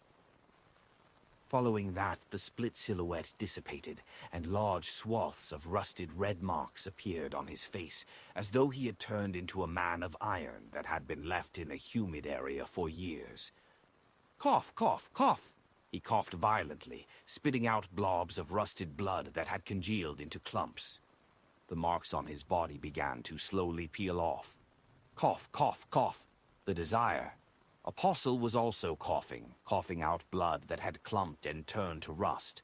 The viscous black liquid covering his entire body suddenly became much thinner. Oihiu, the language of foulness, seemed to have half of its effects transferred to him by Duke Negan's secretary. See, in the bedroom. The Wind-Blessed helped Duke Negan up and kicked the beautiful mistress to the other side, in case she was an accomplice of the assailant. The reason why he didn't help the secretary was because he knew he had only one responsibility, to protect Duke Negan. And in similar situations, one had to be wary of more than one enemy. At this point, Duke Negan had somewhat recovered a little. He was rather strong, but his limbs still felt weak. His body felt empty, and his mind was sluggish.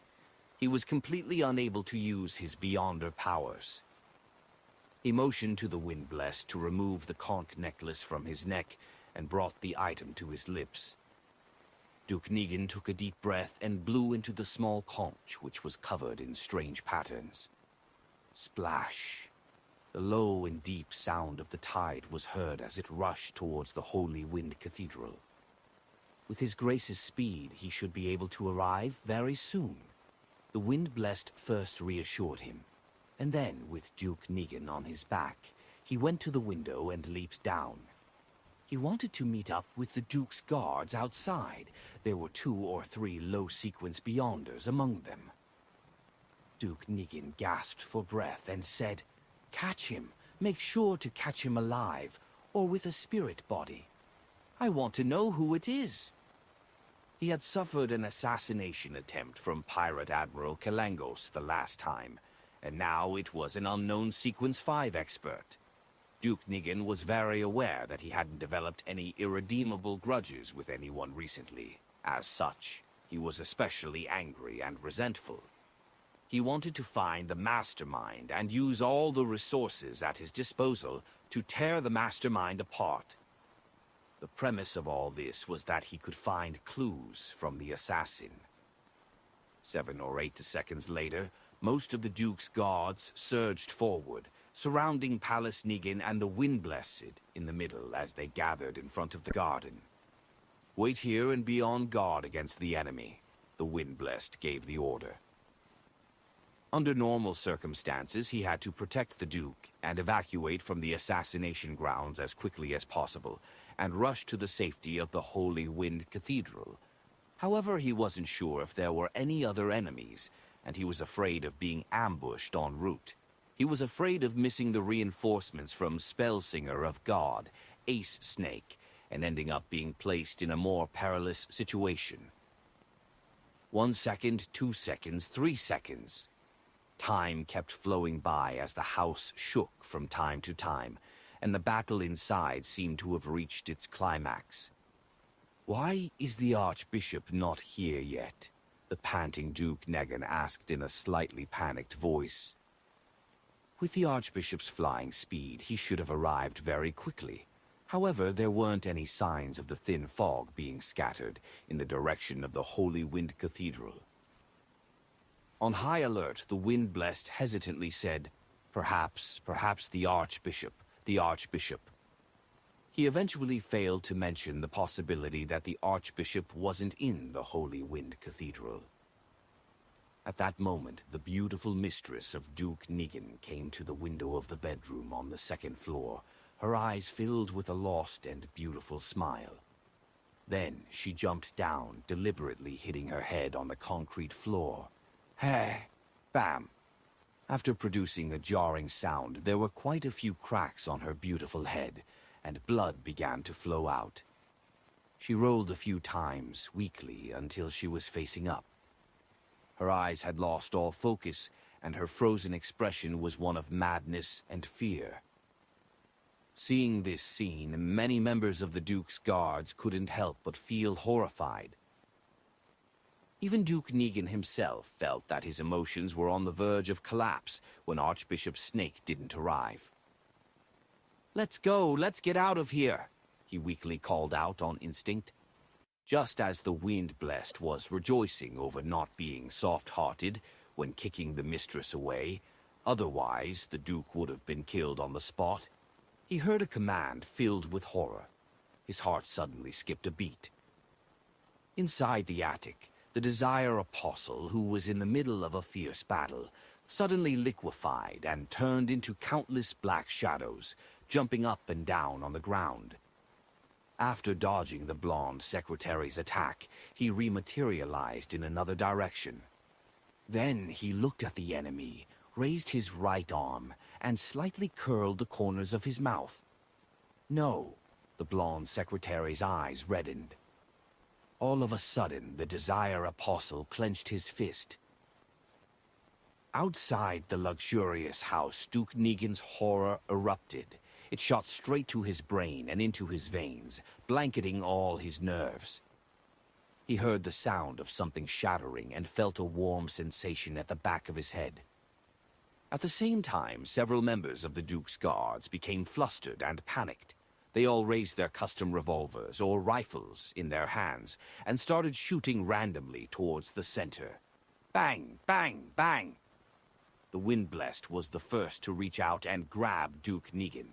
He rolled to the ground, and a formless wind as sharp as knives appeared out of thin air, slicing through the throats of the guards. Splat! Splat! The guards clutched at their throats, slowly falling to the ground in a pool of fresh blood. Duke Negan's body twitched a few times, but then it stopped moving. He was robbed of his life by his own horror. If he hadn't been a Sequence 6 Beyonder, then his horror might have even dismembered him. Of course, if he hadn't become extremely weak, then he wouldn't have possessed such intense emotions. And even if he had these emotions, then he wouldn't have directly died as a result of this. But there were no ifs in this world. Palace Negan, the leader of the Conservative Party, the noble with the largest land apart from the king, the elder brother of the current Prime Minister, a Sequence 6 Beyonder, and a truly important figure, was dead. The roses in the nearby glass greenhouse were still in full bloom. In the attic, the blonde secretary seemed to sense something and could no longer control his emotions. As a result, his mind went blank, and he anxiously ran outside, automatically opening the door to the sealed room. 2 seconds later, he snapped to his senses and turned around again. However, the figure that was covered by the black liquid and the suitcase in the corner had disappeared. The Desire Apostle quickly left the villa, evacuating from the scene based on a predetermined route. It was at this moment that a thick sea of blood seemed to appear before his eyes. Chapter 4, 126, 1, 42. the Desire.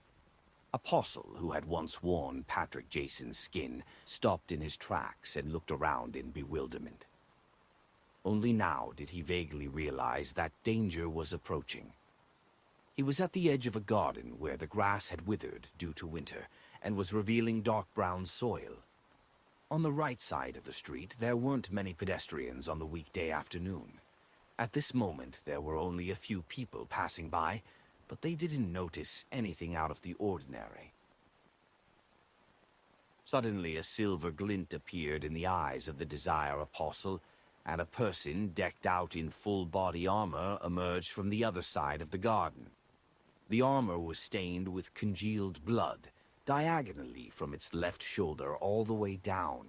It exuded a bewitching beauty and appeared to be extremely heavy. Every step it took slightly shook the ground. Upon seeing this blood-stained silver armor, the Desire Apostle felt as if he couldn't breathe properly, as if he had met his most terrifying nemesis. How were they here so quickly? They saw through my ruse so quickly.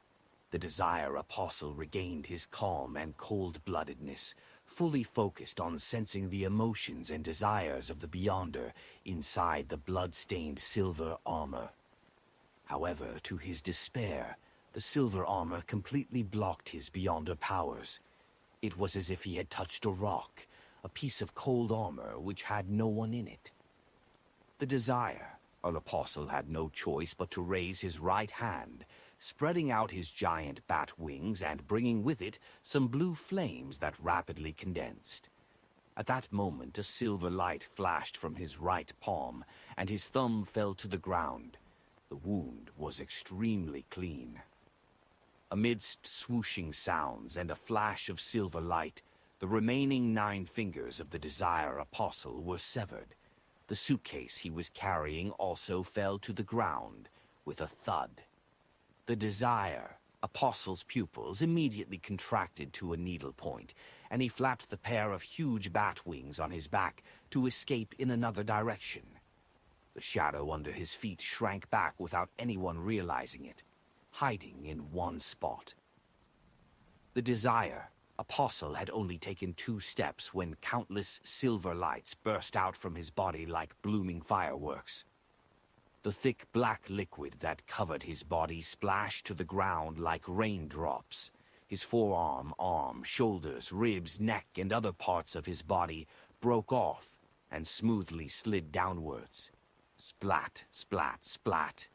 The pale, blood-stained intestines of the Desire Apostle splashed to the ground, along with his squirming stomach and his beating heart, which had yet to cease. The place where he stood was where the blood was the thickest.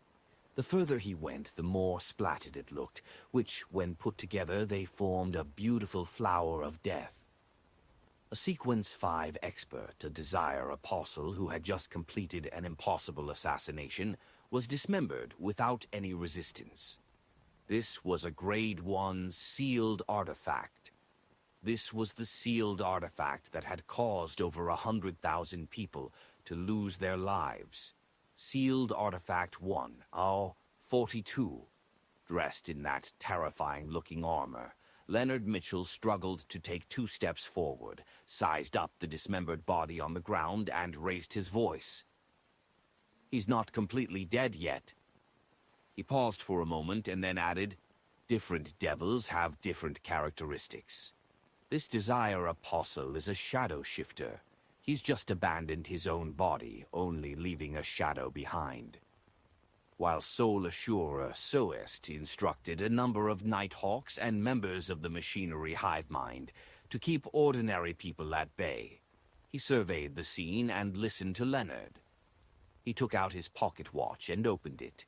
He asked with a serious expression, "There's only 10 minutes left. Is it enough? Don't force it."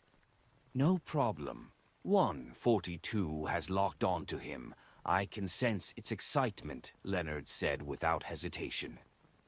Soest spread his red-gloved fingers and said to the other Nighthawks, "Bring hot water with you and follow Leonard closely. Once there are any problem, switch with him immediately and dig a bathtub on the spot." Also, leave marks. The other team members and I will quickly catch up. Tap, tap, tap. The blood-stained silver armor began running in pursuit. Despite looking heavy, it was incredulously fast. Soest watched as the few red gloves left before turning to look at Ikanser. Deacon Bernard, take the rest of the machinery hive mind members to that house. Watch the Duke's guards and anyone else that's alive at the scene. Watch? Ikanser subconsciously returned with the question. Soest nodded seriously and said, "How can the Desire Apostle be able to determine that the Duke would be coming to this house today, to the point of precisely pinpointing the time and then perfectly luring the Spellsinger of God away?" Ikanser was instantly enlightened. "Are you saying that a member of the Duke's guards, or someone trusted by him, is a partner of the Desire Apostle? Otherwise, there was no way that his timing could be that perfect. The so-called operation wouldn't have any chance of success otherwise. It can only be said that this is the most probable cause. We cannot eliminate the assumption that the Desire Apostle has a powerful clairvoyant." Soest didn't continue as he led a second batch of Nighthawks and followed the marks to reinforce the teammates up ahead. With a calm face, he led the rest of the machinery hive mind back to the house of the Duke's mistress. He looked up at the pale sun behind the thin fog and knew that the situation in the whole of Backland, and even the whole of the Lowen Kingdom, or even the world, would change because of what had happened today. In the darkness of the sewers, a shadow was advancing rapidly in a particular direction while clinging to the bottom of the stone wall. He wanted to take advantage of the fact that the blood-stained armor was tall and heavy, making it inconvenient for him to move around in certain narrow areas of the sewers, thus allowing him to shake him off his tail. Every time the shadow moved a certain distance forward, it would stop, frozen in place. His pitch-black surface continued to swell and solidify, as if it was trying to produce new flesh and blood, but due to a lack of materials, it failed miserably. The Desire Apostle let out a painful gasp, feeling that he could lose control at any moment in this state. After a short breather, he continued to run for his life, unable to afford the time to decrease the threat of the problem he faced. He was also afraid that the terrifying blood-stained silver armor would silently catch up with him. At the Keelag Club, Klein entered the lounge and took the newspapers to the toilet. He was afraid that the Desire Apostle would flee in advance, leaving potential danger for himself, Isengard Stanton, Kaslana, and the innocent private detectives. Therefore, he planned on heading above the gray fog to perform another divination to confirm the Desire Apostle's present situation and thus adopt a targeted strategy. After repeating the previous process of replacing himself with a paper figurine, he sat in the seat of the fool, conjuring Jason Beria's handkerchief and trying to divine his current location. In the dusky dream world, Klein saw the dark sewers. He saw a living shadow and how his body seemingly appeared to fill itself with flesh and blood, only to constantly fail, as well as tiny black dust that kept being shed from his body. The scene climbed higher and arrived above ground, revealing a towering cathedral. Holy Wind Cathedral. Klein opened his closed eyes and understood the situation of the Desire Apostle. He hasn't been caught yet, but he seems to be heavily injured. His condition is in terrible shape, and it's filled with abnormalities. His suitcase is gone, too.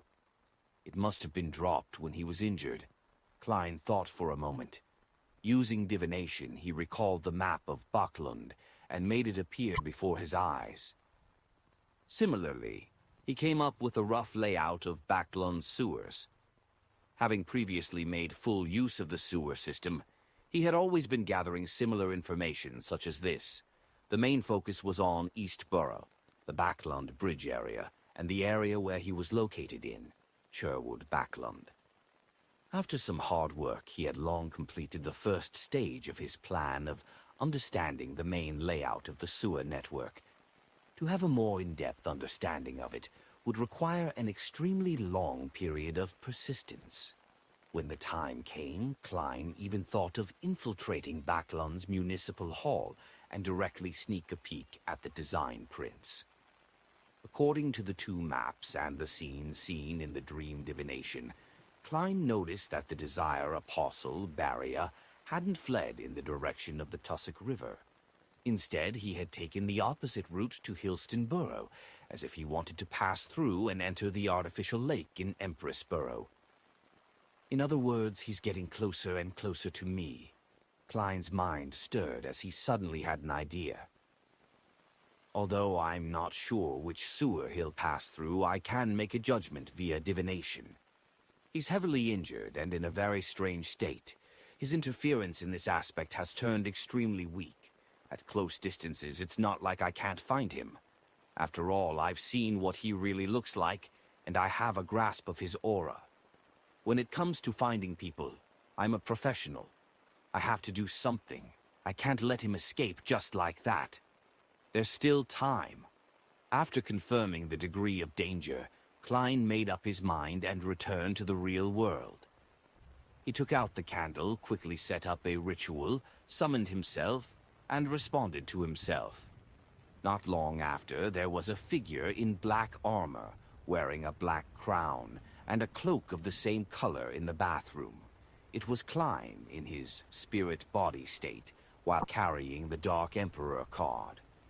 He also included mystical items such as the sun brooch and biological poison bottle so as to ensure success. Then he disappeared into the air and left the Quelaag Club in another direction. The current Klein could fly, so he was very fast, but he couldn't cause any wind because he was a spirit body. He scraped past a tree and took away a dead branch. Having seen Jason Barrier's actual appearance before, together with his own memory and the handkerchief as a medium, Klein, combined with the layout map and the dowsing rod divination, quickly determined the sewer areas that Jason had passed. After entering the pitch-black and fetid area, Klein used his maximum speed to pass through a large number of narrow areas and entered a relatively spacious area. The dark river flowed and a mixed smell filled the air. He would occasionally change his direction and chase after Jason Barrier. The Desire Apostle nearly lost control again. He stopped and pressed himself against the damp walls and cold pipes, trying hard to rein in his bloodlust and his desire to kill. Pant, pant. The thin shadow started to move. At this moment, he suddenly turned his head to look at the spot he had just passed. The pitch-black armor and the black crown first entered his eyes, outlining an extremely imposing figure. Behind the figure, the weightless cloak lightly swayed as he moved forward. It's nearby. A body of heavy silver armor stained in blood went through the entrance and climbed down to the sewers. Chapter 4, 127. The Choice of the Times. The murky river in the sewers flowed beneath the unlit surroundings. If a normal person walked in here, then he would have to carry a lantern in order to see the necessary details of the situation clearly. However, to Klein, who was in his spirit body state, this wasn't an obstacle. Everything around him had long been reflected in his eyes. Therefore, when the Desire Apostle discovered him, he also discovered the Desire Apostle. He didn't speak, nor did he hesitate. He opened his mouth and let out a soundless screech. This was an attack that directly damaged the soul. The Desire Apostle suddenly stopped moving, as if someone had delivered a heavy blow to him. Large patches of shadow-like black substances fell off his body, as though he was shaking off the snowflakes that had been tainted with the deepest desires. In that instant, the Desire Apostle, who was already severely injured, almost fainted. Without the support of his physical body, he was like a candlelight in the middle of a raging wind, swaying back and forth, on the verge of being extinguished at any moment. His shadow suddenly dispersed, turning into a pitch-black liquid that flowed in all directions, making it impossible to know which shadow to pursue. At that moment, a shadow suddenly jumped out from the darkness behind Klein, and it suddenly rushed forward. The black liquid that could no longer be considered sticky was merely a tool used by the Desire Apostle to confuse and make it easier for him to launch a surprise attack. Klein didn't seem to react at all, allowing the shadow to lunge onto him. However, the Desire Apostle suddenly shivered, as if he had touched the coldest and chilliest object possible. The shadow rapidly slowed down, as if it had been frozen stiff. He knew that wraiths and shadows came with freezing effects, but he didn't expect that the fellow wearing the Dark Emperor's crown would have such an influence on a spirit body like him. This was a case of being completely suppressed when it came to their lives' natural order. Klein had expected such an outcome. He half-turned his body, stretched out his right hand, and placed it on the head of the stiff shadow. Then the dark golden sun brooch, which was concealed by the black armor, flashed with a faint light. The Desire Apostle sensed the danger and could perceive his imminent doom. He tried to resist but was temporarily powerless. A ray of pure and holy light appeared out of nowhere and landed on the shadow's head, enveloping his body. The surroundings were suddenly illuminated as the black shadow struggled with all its might but didn't stop evaporating. In just a blink of an eye, it had become abnormally thin, and its spirituality was filled with the radiance of the blazing sun and cries of indignation. Klein didn't give him a chance to catch his breath, and he summoned another pure and bright holy light. The feeling of daylight lasted for 2 seconds before the Desire Apostle fell to the ground, losing all signs of life. His body remained in his shadow state, thin as though it had no density. This Sequence 5 expert who had just assassinated a duke had died just like that. He didn't even have the time to pass on his last words.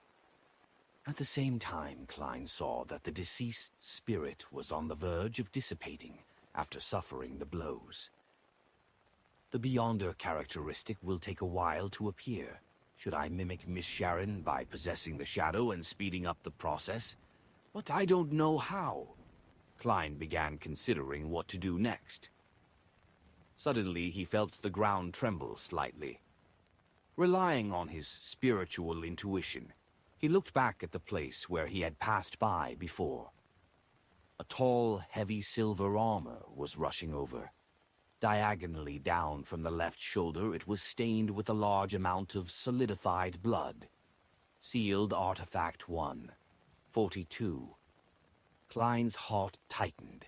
Without any hesitation, he wrapped the spirit of the Desire Apostle within him and ended the summoning.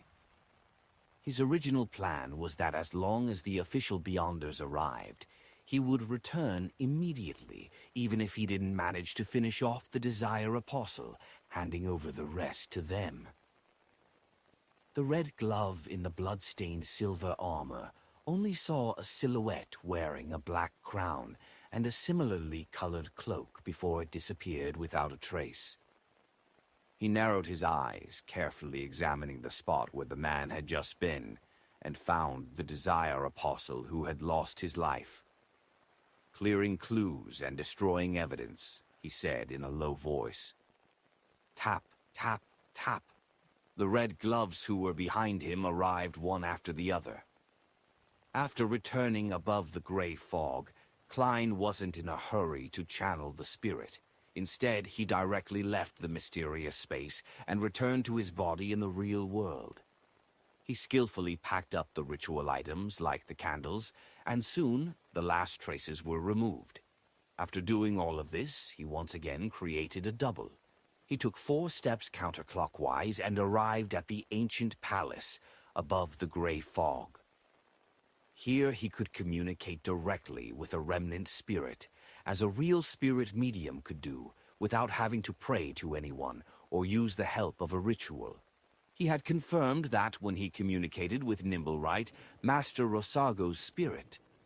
Considering that the spirit of the Desire Apostle had been purified and might dissipate at any moment, Klein prepared himself to ask the relatively more important information. As for the potion formula for the Devil Pathway, he planned to consider it only at the end. In any case, even if he obtained it, he didn't plan on selling it, lest he would nurture a few cold-blooded serial murderers. Looking at the Desire Apostle with brown hair and brown blank eyes, Klein emanated his spirituality and asked, "What were you plotting?" The Desire Apostle's connection had been completely severed off from the outside world by the gray fog, and could only reply in a muddled voice, "Assassinate Duke Negan." Duke Negan? Him again? Who wants him dead so much? Klein was stunned as he asked, "Did it succeed?" "Yes," the Desire Apostle answered calmly, without giving any additional descriptions. In this state, he only replied to whatever he was asked. "Poor Duke Negan. The Lord of Storms wasn't able to protect you." Klein gestured the sign of the crimson moon on his chest. He didn't attempt to understand the details and directly asked, "Who instigated you to do so? Was it the organization that had commissioned Rear Admiral Hurricane Kilengos?" Klein recalled the assassination attempt. The Desire Apostle calmly said, "An organization, the most secret and ancient organization. Most Beyonders don't know of its existence. Its members are said to have important figures in various fields, maybe the higher-ups of the various churches and militaries of different nations." Sounds familiar. Could it be that secret organization which Emperor Roselle joined? The ancient organization that wields the second blasphemy slate? Klein's mind stirred as he asked, "What kind of reward did they promise you, that you would be willing to give up your identity of more than 10 years? The Desire Apostle replied in a slightly changed voice, "A card of blasphemy, the Abyss card."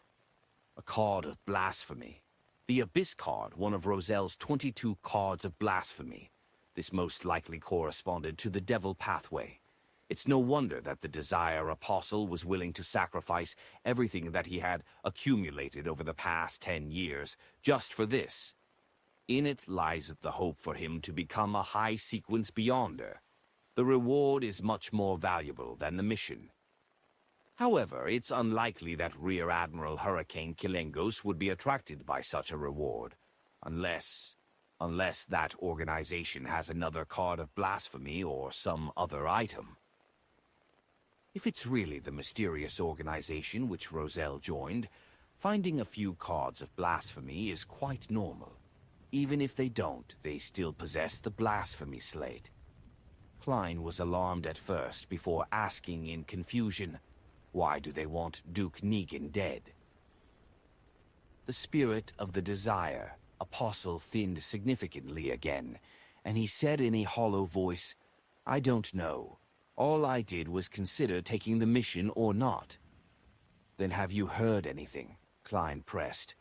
The Desire Apostle remained in the same unperturbed state. "I have heard that their purpose is the resurrection or awakening of the Creator. They interfere with the progress of history, making it fit their needs in order to achieve their goals at a certain point in time.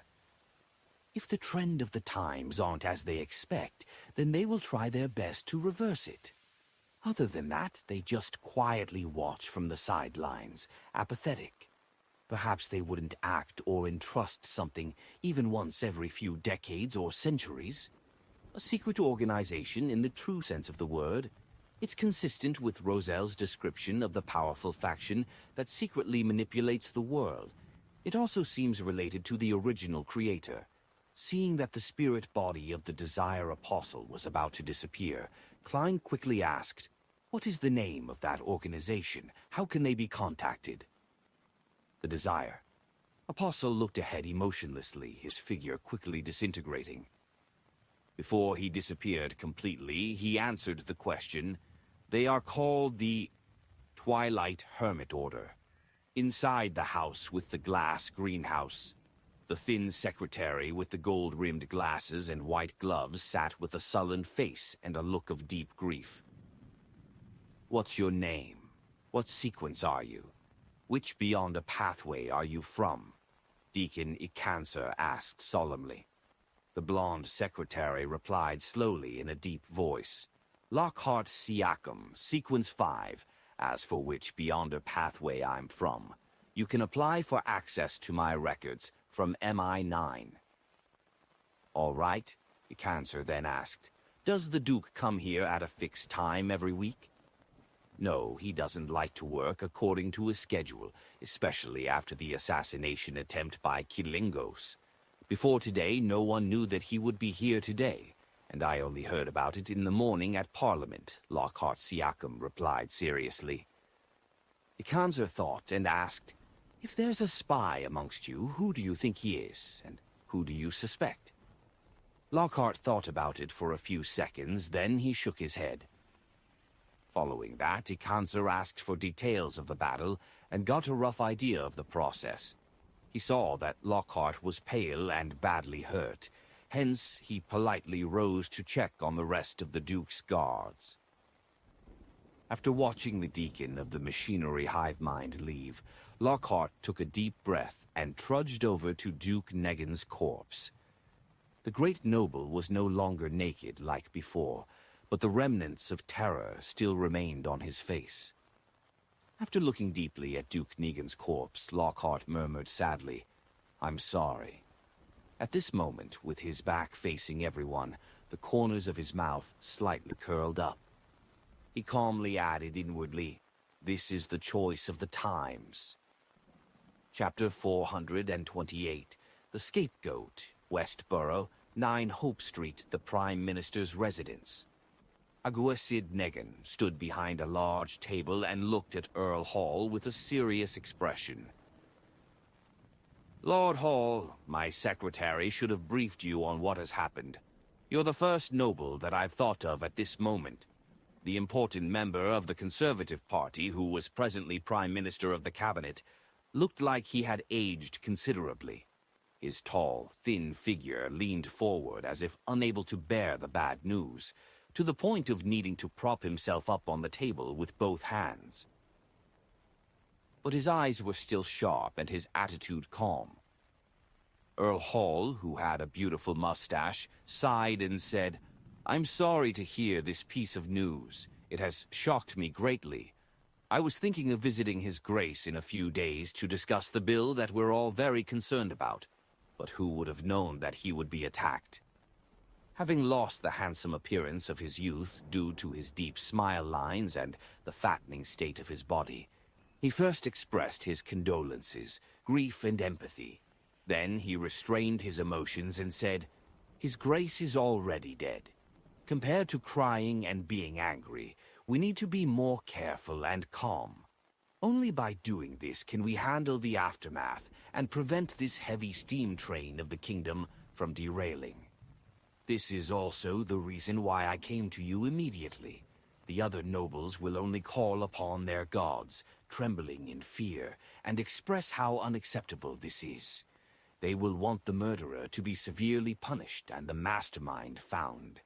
From their point of view, even the Duke, who was heavily protected, could be assassinated. Then what about them? Prime Minister Aguisid said in a heavy voice.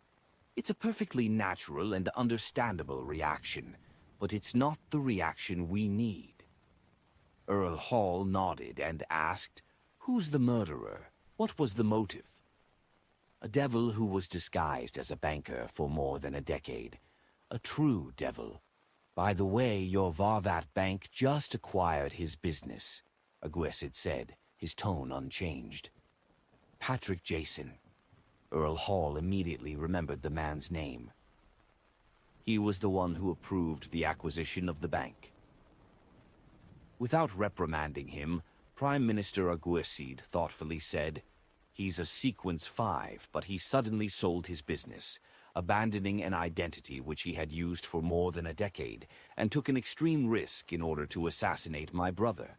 From this, we can make a compelling guess that he was instigated by a person or some faction. Unfortunately, he was killed while escaping. Even his spirit body was taken away. According to reports from the Nighthawks, it was done by the hero Bandit Dark Emperor. It involves an extremely secretive organization, and we aren't able to find out anything about it in a short period of time," Earl Hall asked.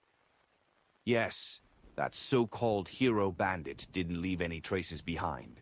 We can only start with the people who had come into contact with Jason in the past few months. This will take a lot of time, and there may not be any results." Aguirre gave an affirmative answer. Earl Hall took 2 steps forward and asked, "What's His Majesty's attitude regarding this?" "Grief, but no specific thoughts," Aguirre replied. Earl Hall frowned and said after some thought, "In that case, the important thing isn't about who's the mastermind behind the scenes, but what goal they wish to achieve through this matter. If they want war or to restart the conflict in the colonies, then we need to tell the masses that the one instigating Patrick Jason was the Feysac Empire, and we would fabricate a detailed process and provide seemingly convincing evidence.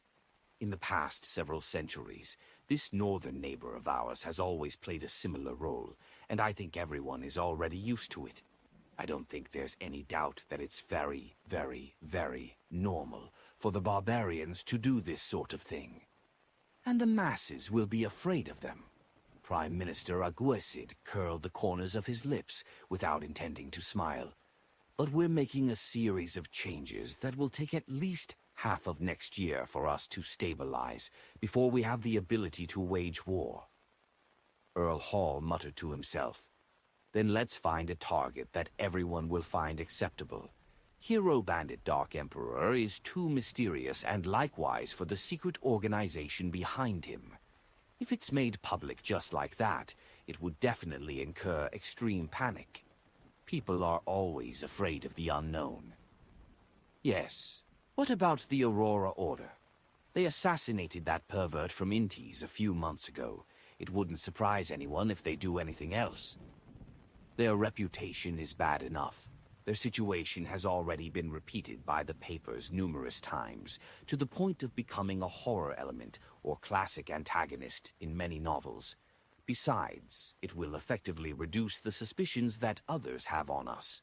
There will always be people that believe the previous assassination was us commissioning the Aurora Order. Also, while we're fighting against the illegal terrorist organization, let's clean up Backlund. There are too many dangerous people hidden here," Aguirre answered tersely in agreement. "The Aurora Order isn't a bad target. We shall first use them as a target. When the next year comes and we're ready, then we'll publish the results of the investigation, making an accusation that the one instigating the Aurora Order was the Feysac Empire. I believe that no one will care to defend a terrorist organization and the Northern Barbarians." Earl Hall was taken aback for a moment before saying, "This goes one step further than I thought." Without another word, Aguirre stood up and said, "I'm going to meet His Majesty now."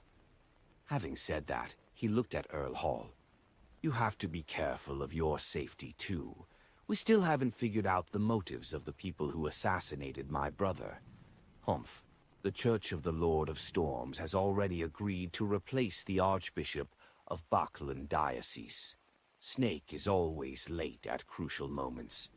The believers of the Storm are always irritable, irascible, stubborn, conceited, and easily maneuvered by others. Don't be prejudiced. For example, Lumi is very intelligent." Earl Hall let out a low laugh, and then he tapped his chest 4 times. "Thank you, the goddess will protect me." "The Twilight Hermit Order. Sounds very imposing." Returning to the real world, Klein stood up and pressed the mechanical button for the toilet. He walked out of the bathroom amidst the sound of running water and thought about the information he had just received from spirit channeling. He suspected that Twilight Hermit Order was the ancient organization with the second blasphemy slate, which Emperor Roselle had joined.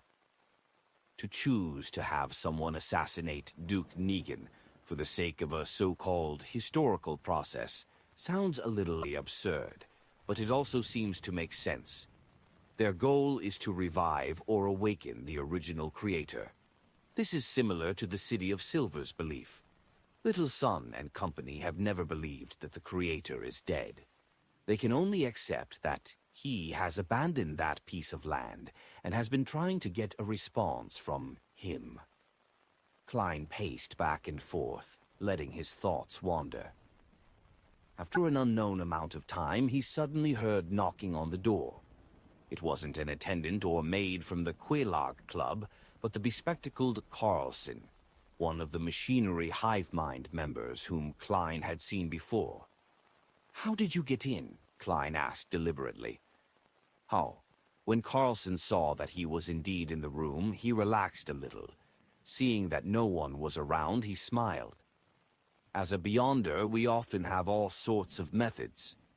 He received news from Deacon Econser, learning of the Desire Apostle's death, and came to confirm my situation. As for my performance, it's rather successful. My illusion of a living person wasn't exposed, and I successfully pulled the wool over everyone's eyes. Klein's heart had stirred and said, "Your expression tells me that there's good news?" "Yes. Patrick Jason Beria has been killed. You're safe and no longer need to be protected by us," Carlson said honestly. Such feedback made Klein feel the potion inside his body to seemingly accelerate its digestion. Surprised and delighted, he asked, "Are you sure?" "Yes." Carlson gave an affirmative answer. "That's great," Klein said happily. Carlson looked at him and complimented him wholeheartedly. "Your detective instincts and logical thinking have given us a great deal of help. The deacon wrote that after this matter is over, a reward will be given to you in secret. Probably about £1,000. £1,000. Not bad, very generous. However, even if the bills in Jason's suitcase were of £5 or £1 denominations, and even if his jewelry isn't too expensive, it should still add up to about £50,000, right? Ma'am Mary of the National Atmospheric Pollution Council is probably worth that much if one counts her shares in the Coim Company."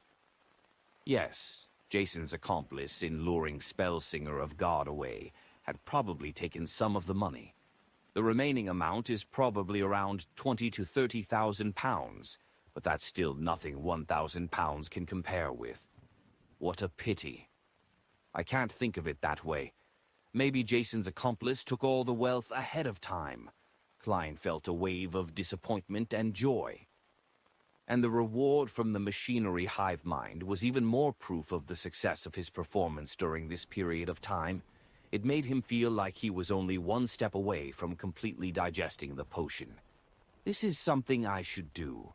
After all, the person being threatened is me. Klein smiled. He wasn't worried about retaliation from Jason's accomplice because revenge was only a ruse. More importantly, he would be a Sequence 6 by then. Carlson nudged his glasses and said thoughtfully, "Sherlock, you're also a believer of God. We hope to establish a good relationship with you. In the future, you can inform us of whatever you encounter and gather." This is them developing me into an informant of the machinery hive mind. I have another channel for reimbursement. Klein drew a triangular-shaped sacred emblem on his chest. No problem. No longer being protected by the machinery hive mind, Klein stayed at the Quelaag Club until dinner. Then he slowly took a carriage back to 15 Minsk Street.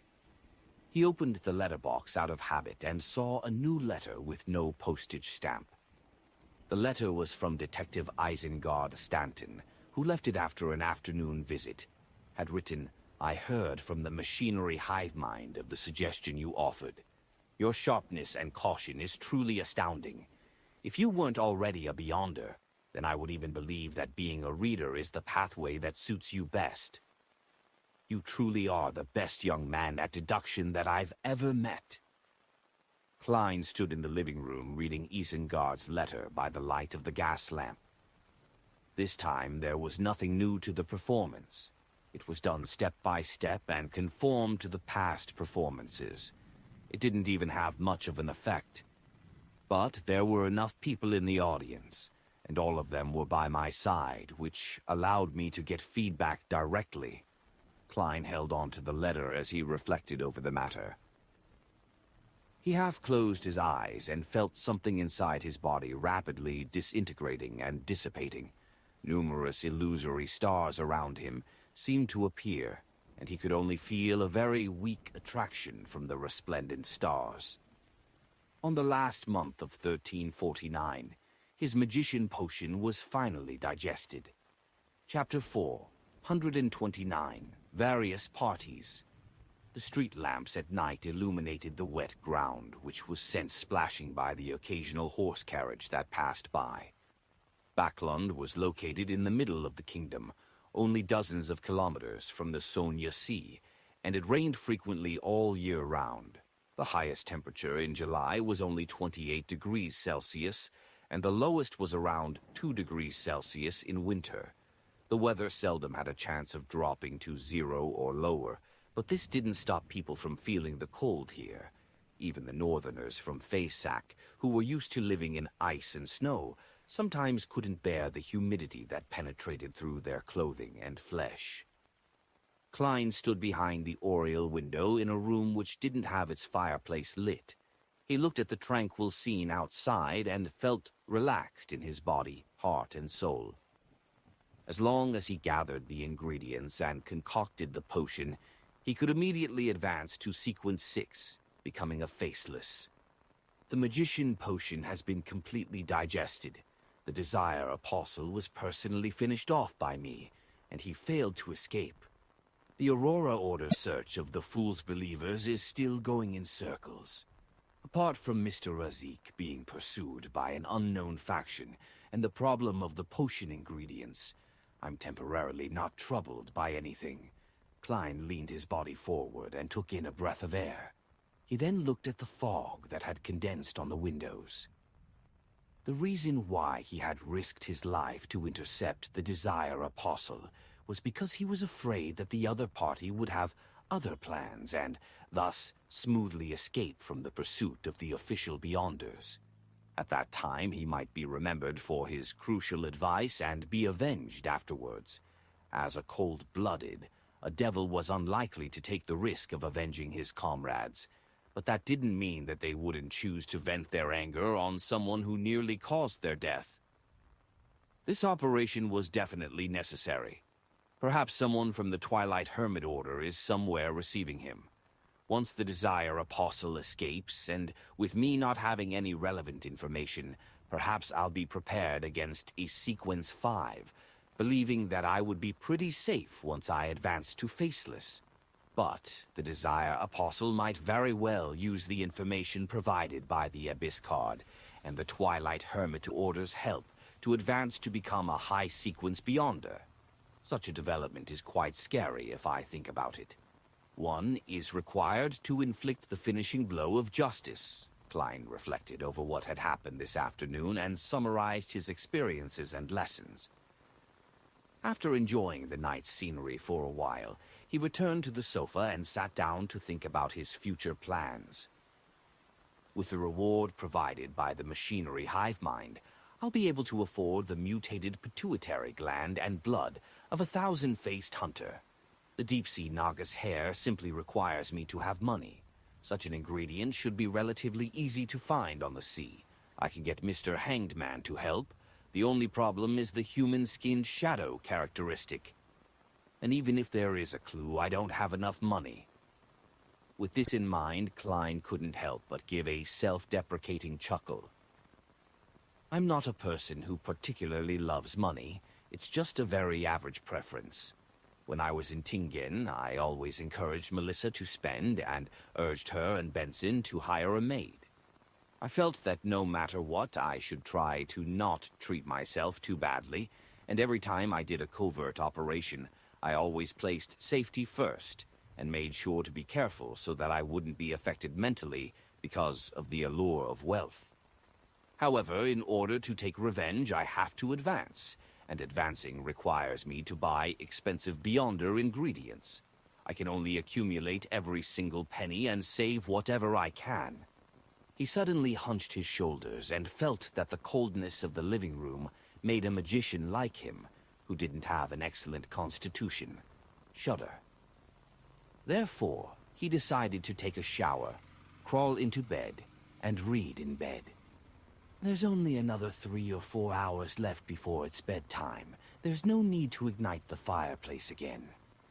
With a sigh, Klein got up and walked to the second floor, under the steam cathedral. After Ikanzer finished reading all the recorded statements, he picked up his coffee and took a sip. After a few seconds of silence, he pulled out the ancient silver mirror called Arodes. Carlson took a glance at it and asked curiously, "Deacon, if I ask the Honorable Rhodes about an unsolved mathematical problem or a classical paradox, will it give me the correct answer?" Most of the time, it will directly reject you. If it thinks that you have ill intentions, it will even give you a lightning strike, or make you suffer a curse that you would never want to face, Ikanzer said with a sigh. It's a living sealed artifact with extremely high intelligence, not a rigid, rule-abiding difference machine. When using it, it's best not to think about trying to find loopholes. Carlson looked around at his teammates and kindly suggested, "Deacon, let me ask the question for you. I have nothing I need to hide." He straightened his back and assumed an open, honest posture. Ikanzer smiled bitterly and said, "There's no need. I already know what I need to know. I'm no longer afraid of similar questions, and occasionally the Honorable Rhodes will ask very profound questions. With your body's condition, the subsequent penalty won't be easy to bear." With that said, he clenched his fists before spreading his fingers apart and gently stroked the surface of the mirror thrice. In that subtle atmosphere, a counselor asked in a deep voice, "Honorable Rhodes, my question is, who or what faction instigated the Desire Apostle to assassinate Duke Negan?" The silver mirror didn't show any changes for a while. Only after a long time did the surface produce an aqueous light, forming a scene that looked like an oil painting. It was a plain where the sun was about to set. The vast field was covered in a faint golden afterglow. What does that mean? Carlson and the other members of the machinery hive mind looked at each other, unable to understand, even though one of them was a Beyonder who had advanced from mystery prior and was no stranger at reading revelations. Twilight, the symbol of the end of life, a sect that believes in death, or lunatics that believe in the apocalypse, a mystery prior said after some deliberation. Carlson nodded in agreement. "I think it's the latter." Ikanzer ignored their discussion because a Rhodes question had already appeared. "What color of underwear do you like best?" Ikanzer's face suddenly flushed red, and he felt as if smoke was rising from the top of his head. With great difficulty he spat out a word. "Red." The room suddenly became unusually quiet, and Carlson and the others pretended to look towards a corner. Ikanzer sat down wearily and scratched his fluffy hair, ready to ask the second question. Carlson couldn't bear it as he said, "Deacon, let me try." "Try not to reach the punishment phase." Ikanzer finally nodded in agreement.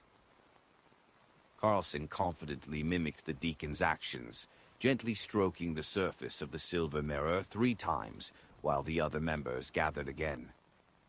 "Honorable Rhodes, my question is, who are the accomplices of the Desire Apostle?" The aqueous light stirred as the scene changed. It first presented a woman's back, one with an outstanding figure. Then there was a person who was extremely blurry and could barely be identified as a man based on his attire. There is indeed another partner. This should be the person who sold the intelligence on Duke Negan. It's a pity that the other party has already dealt with it. Carlson looked around and said, he felt that he had no secrets and didn't need to care about the questions that followed. This time, the choices that a Rhodes offered was a question, a mission, or a penalty. Without any hesitation, Carlson said, "Question." Words that looked like dripping blood quickly outlined the surface of the silver mirror. "Do you relieve yourself daily with your hand?" Carlson's lips quivered, and he felt his ears rapidly turn hot. Although this was something he found very normal, giving an answer in front of so many teammates and his superior still gave him the urge to bury his head in the ground. "Yes," he answered very quietly. "Under St. Samuel Cathedral." Daly, with her blue eyeshadow, tossed a stack of documents in front of Sol Assura Soest. "All the information you want on the tarot card case."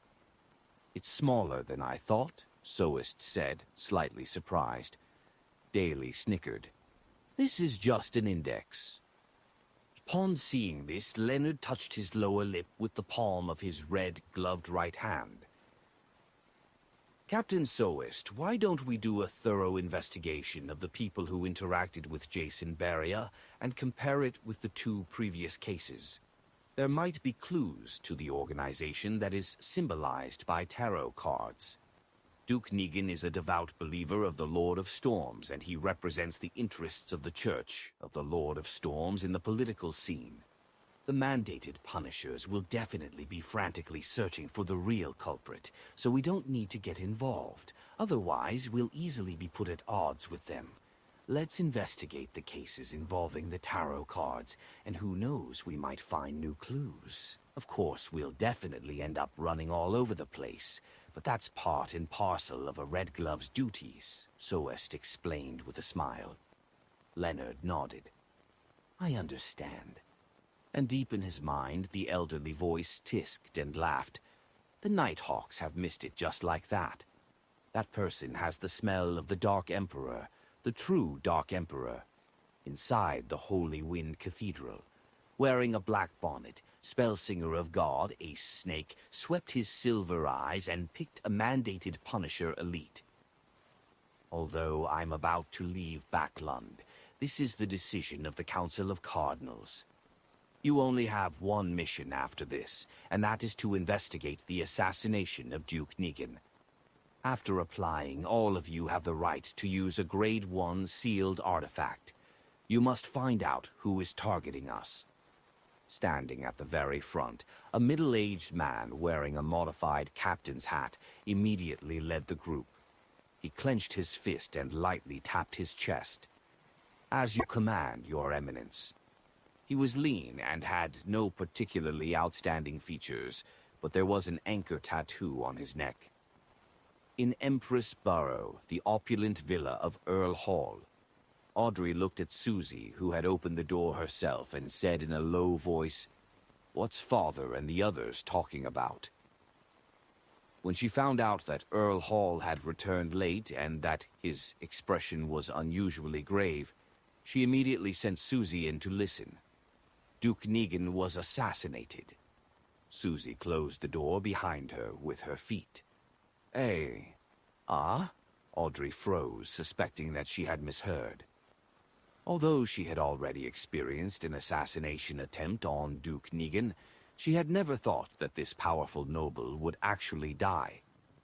"It's true," Susie gave an affirmative answer. Audrey instantly felt a little blank, finding it a little surreal.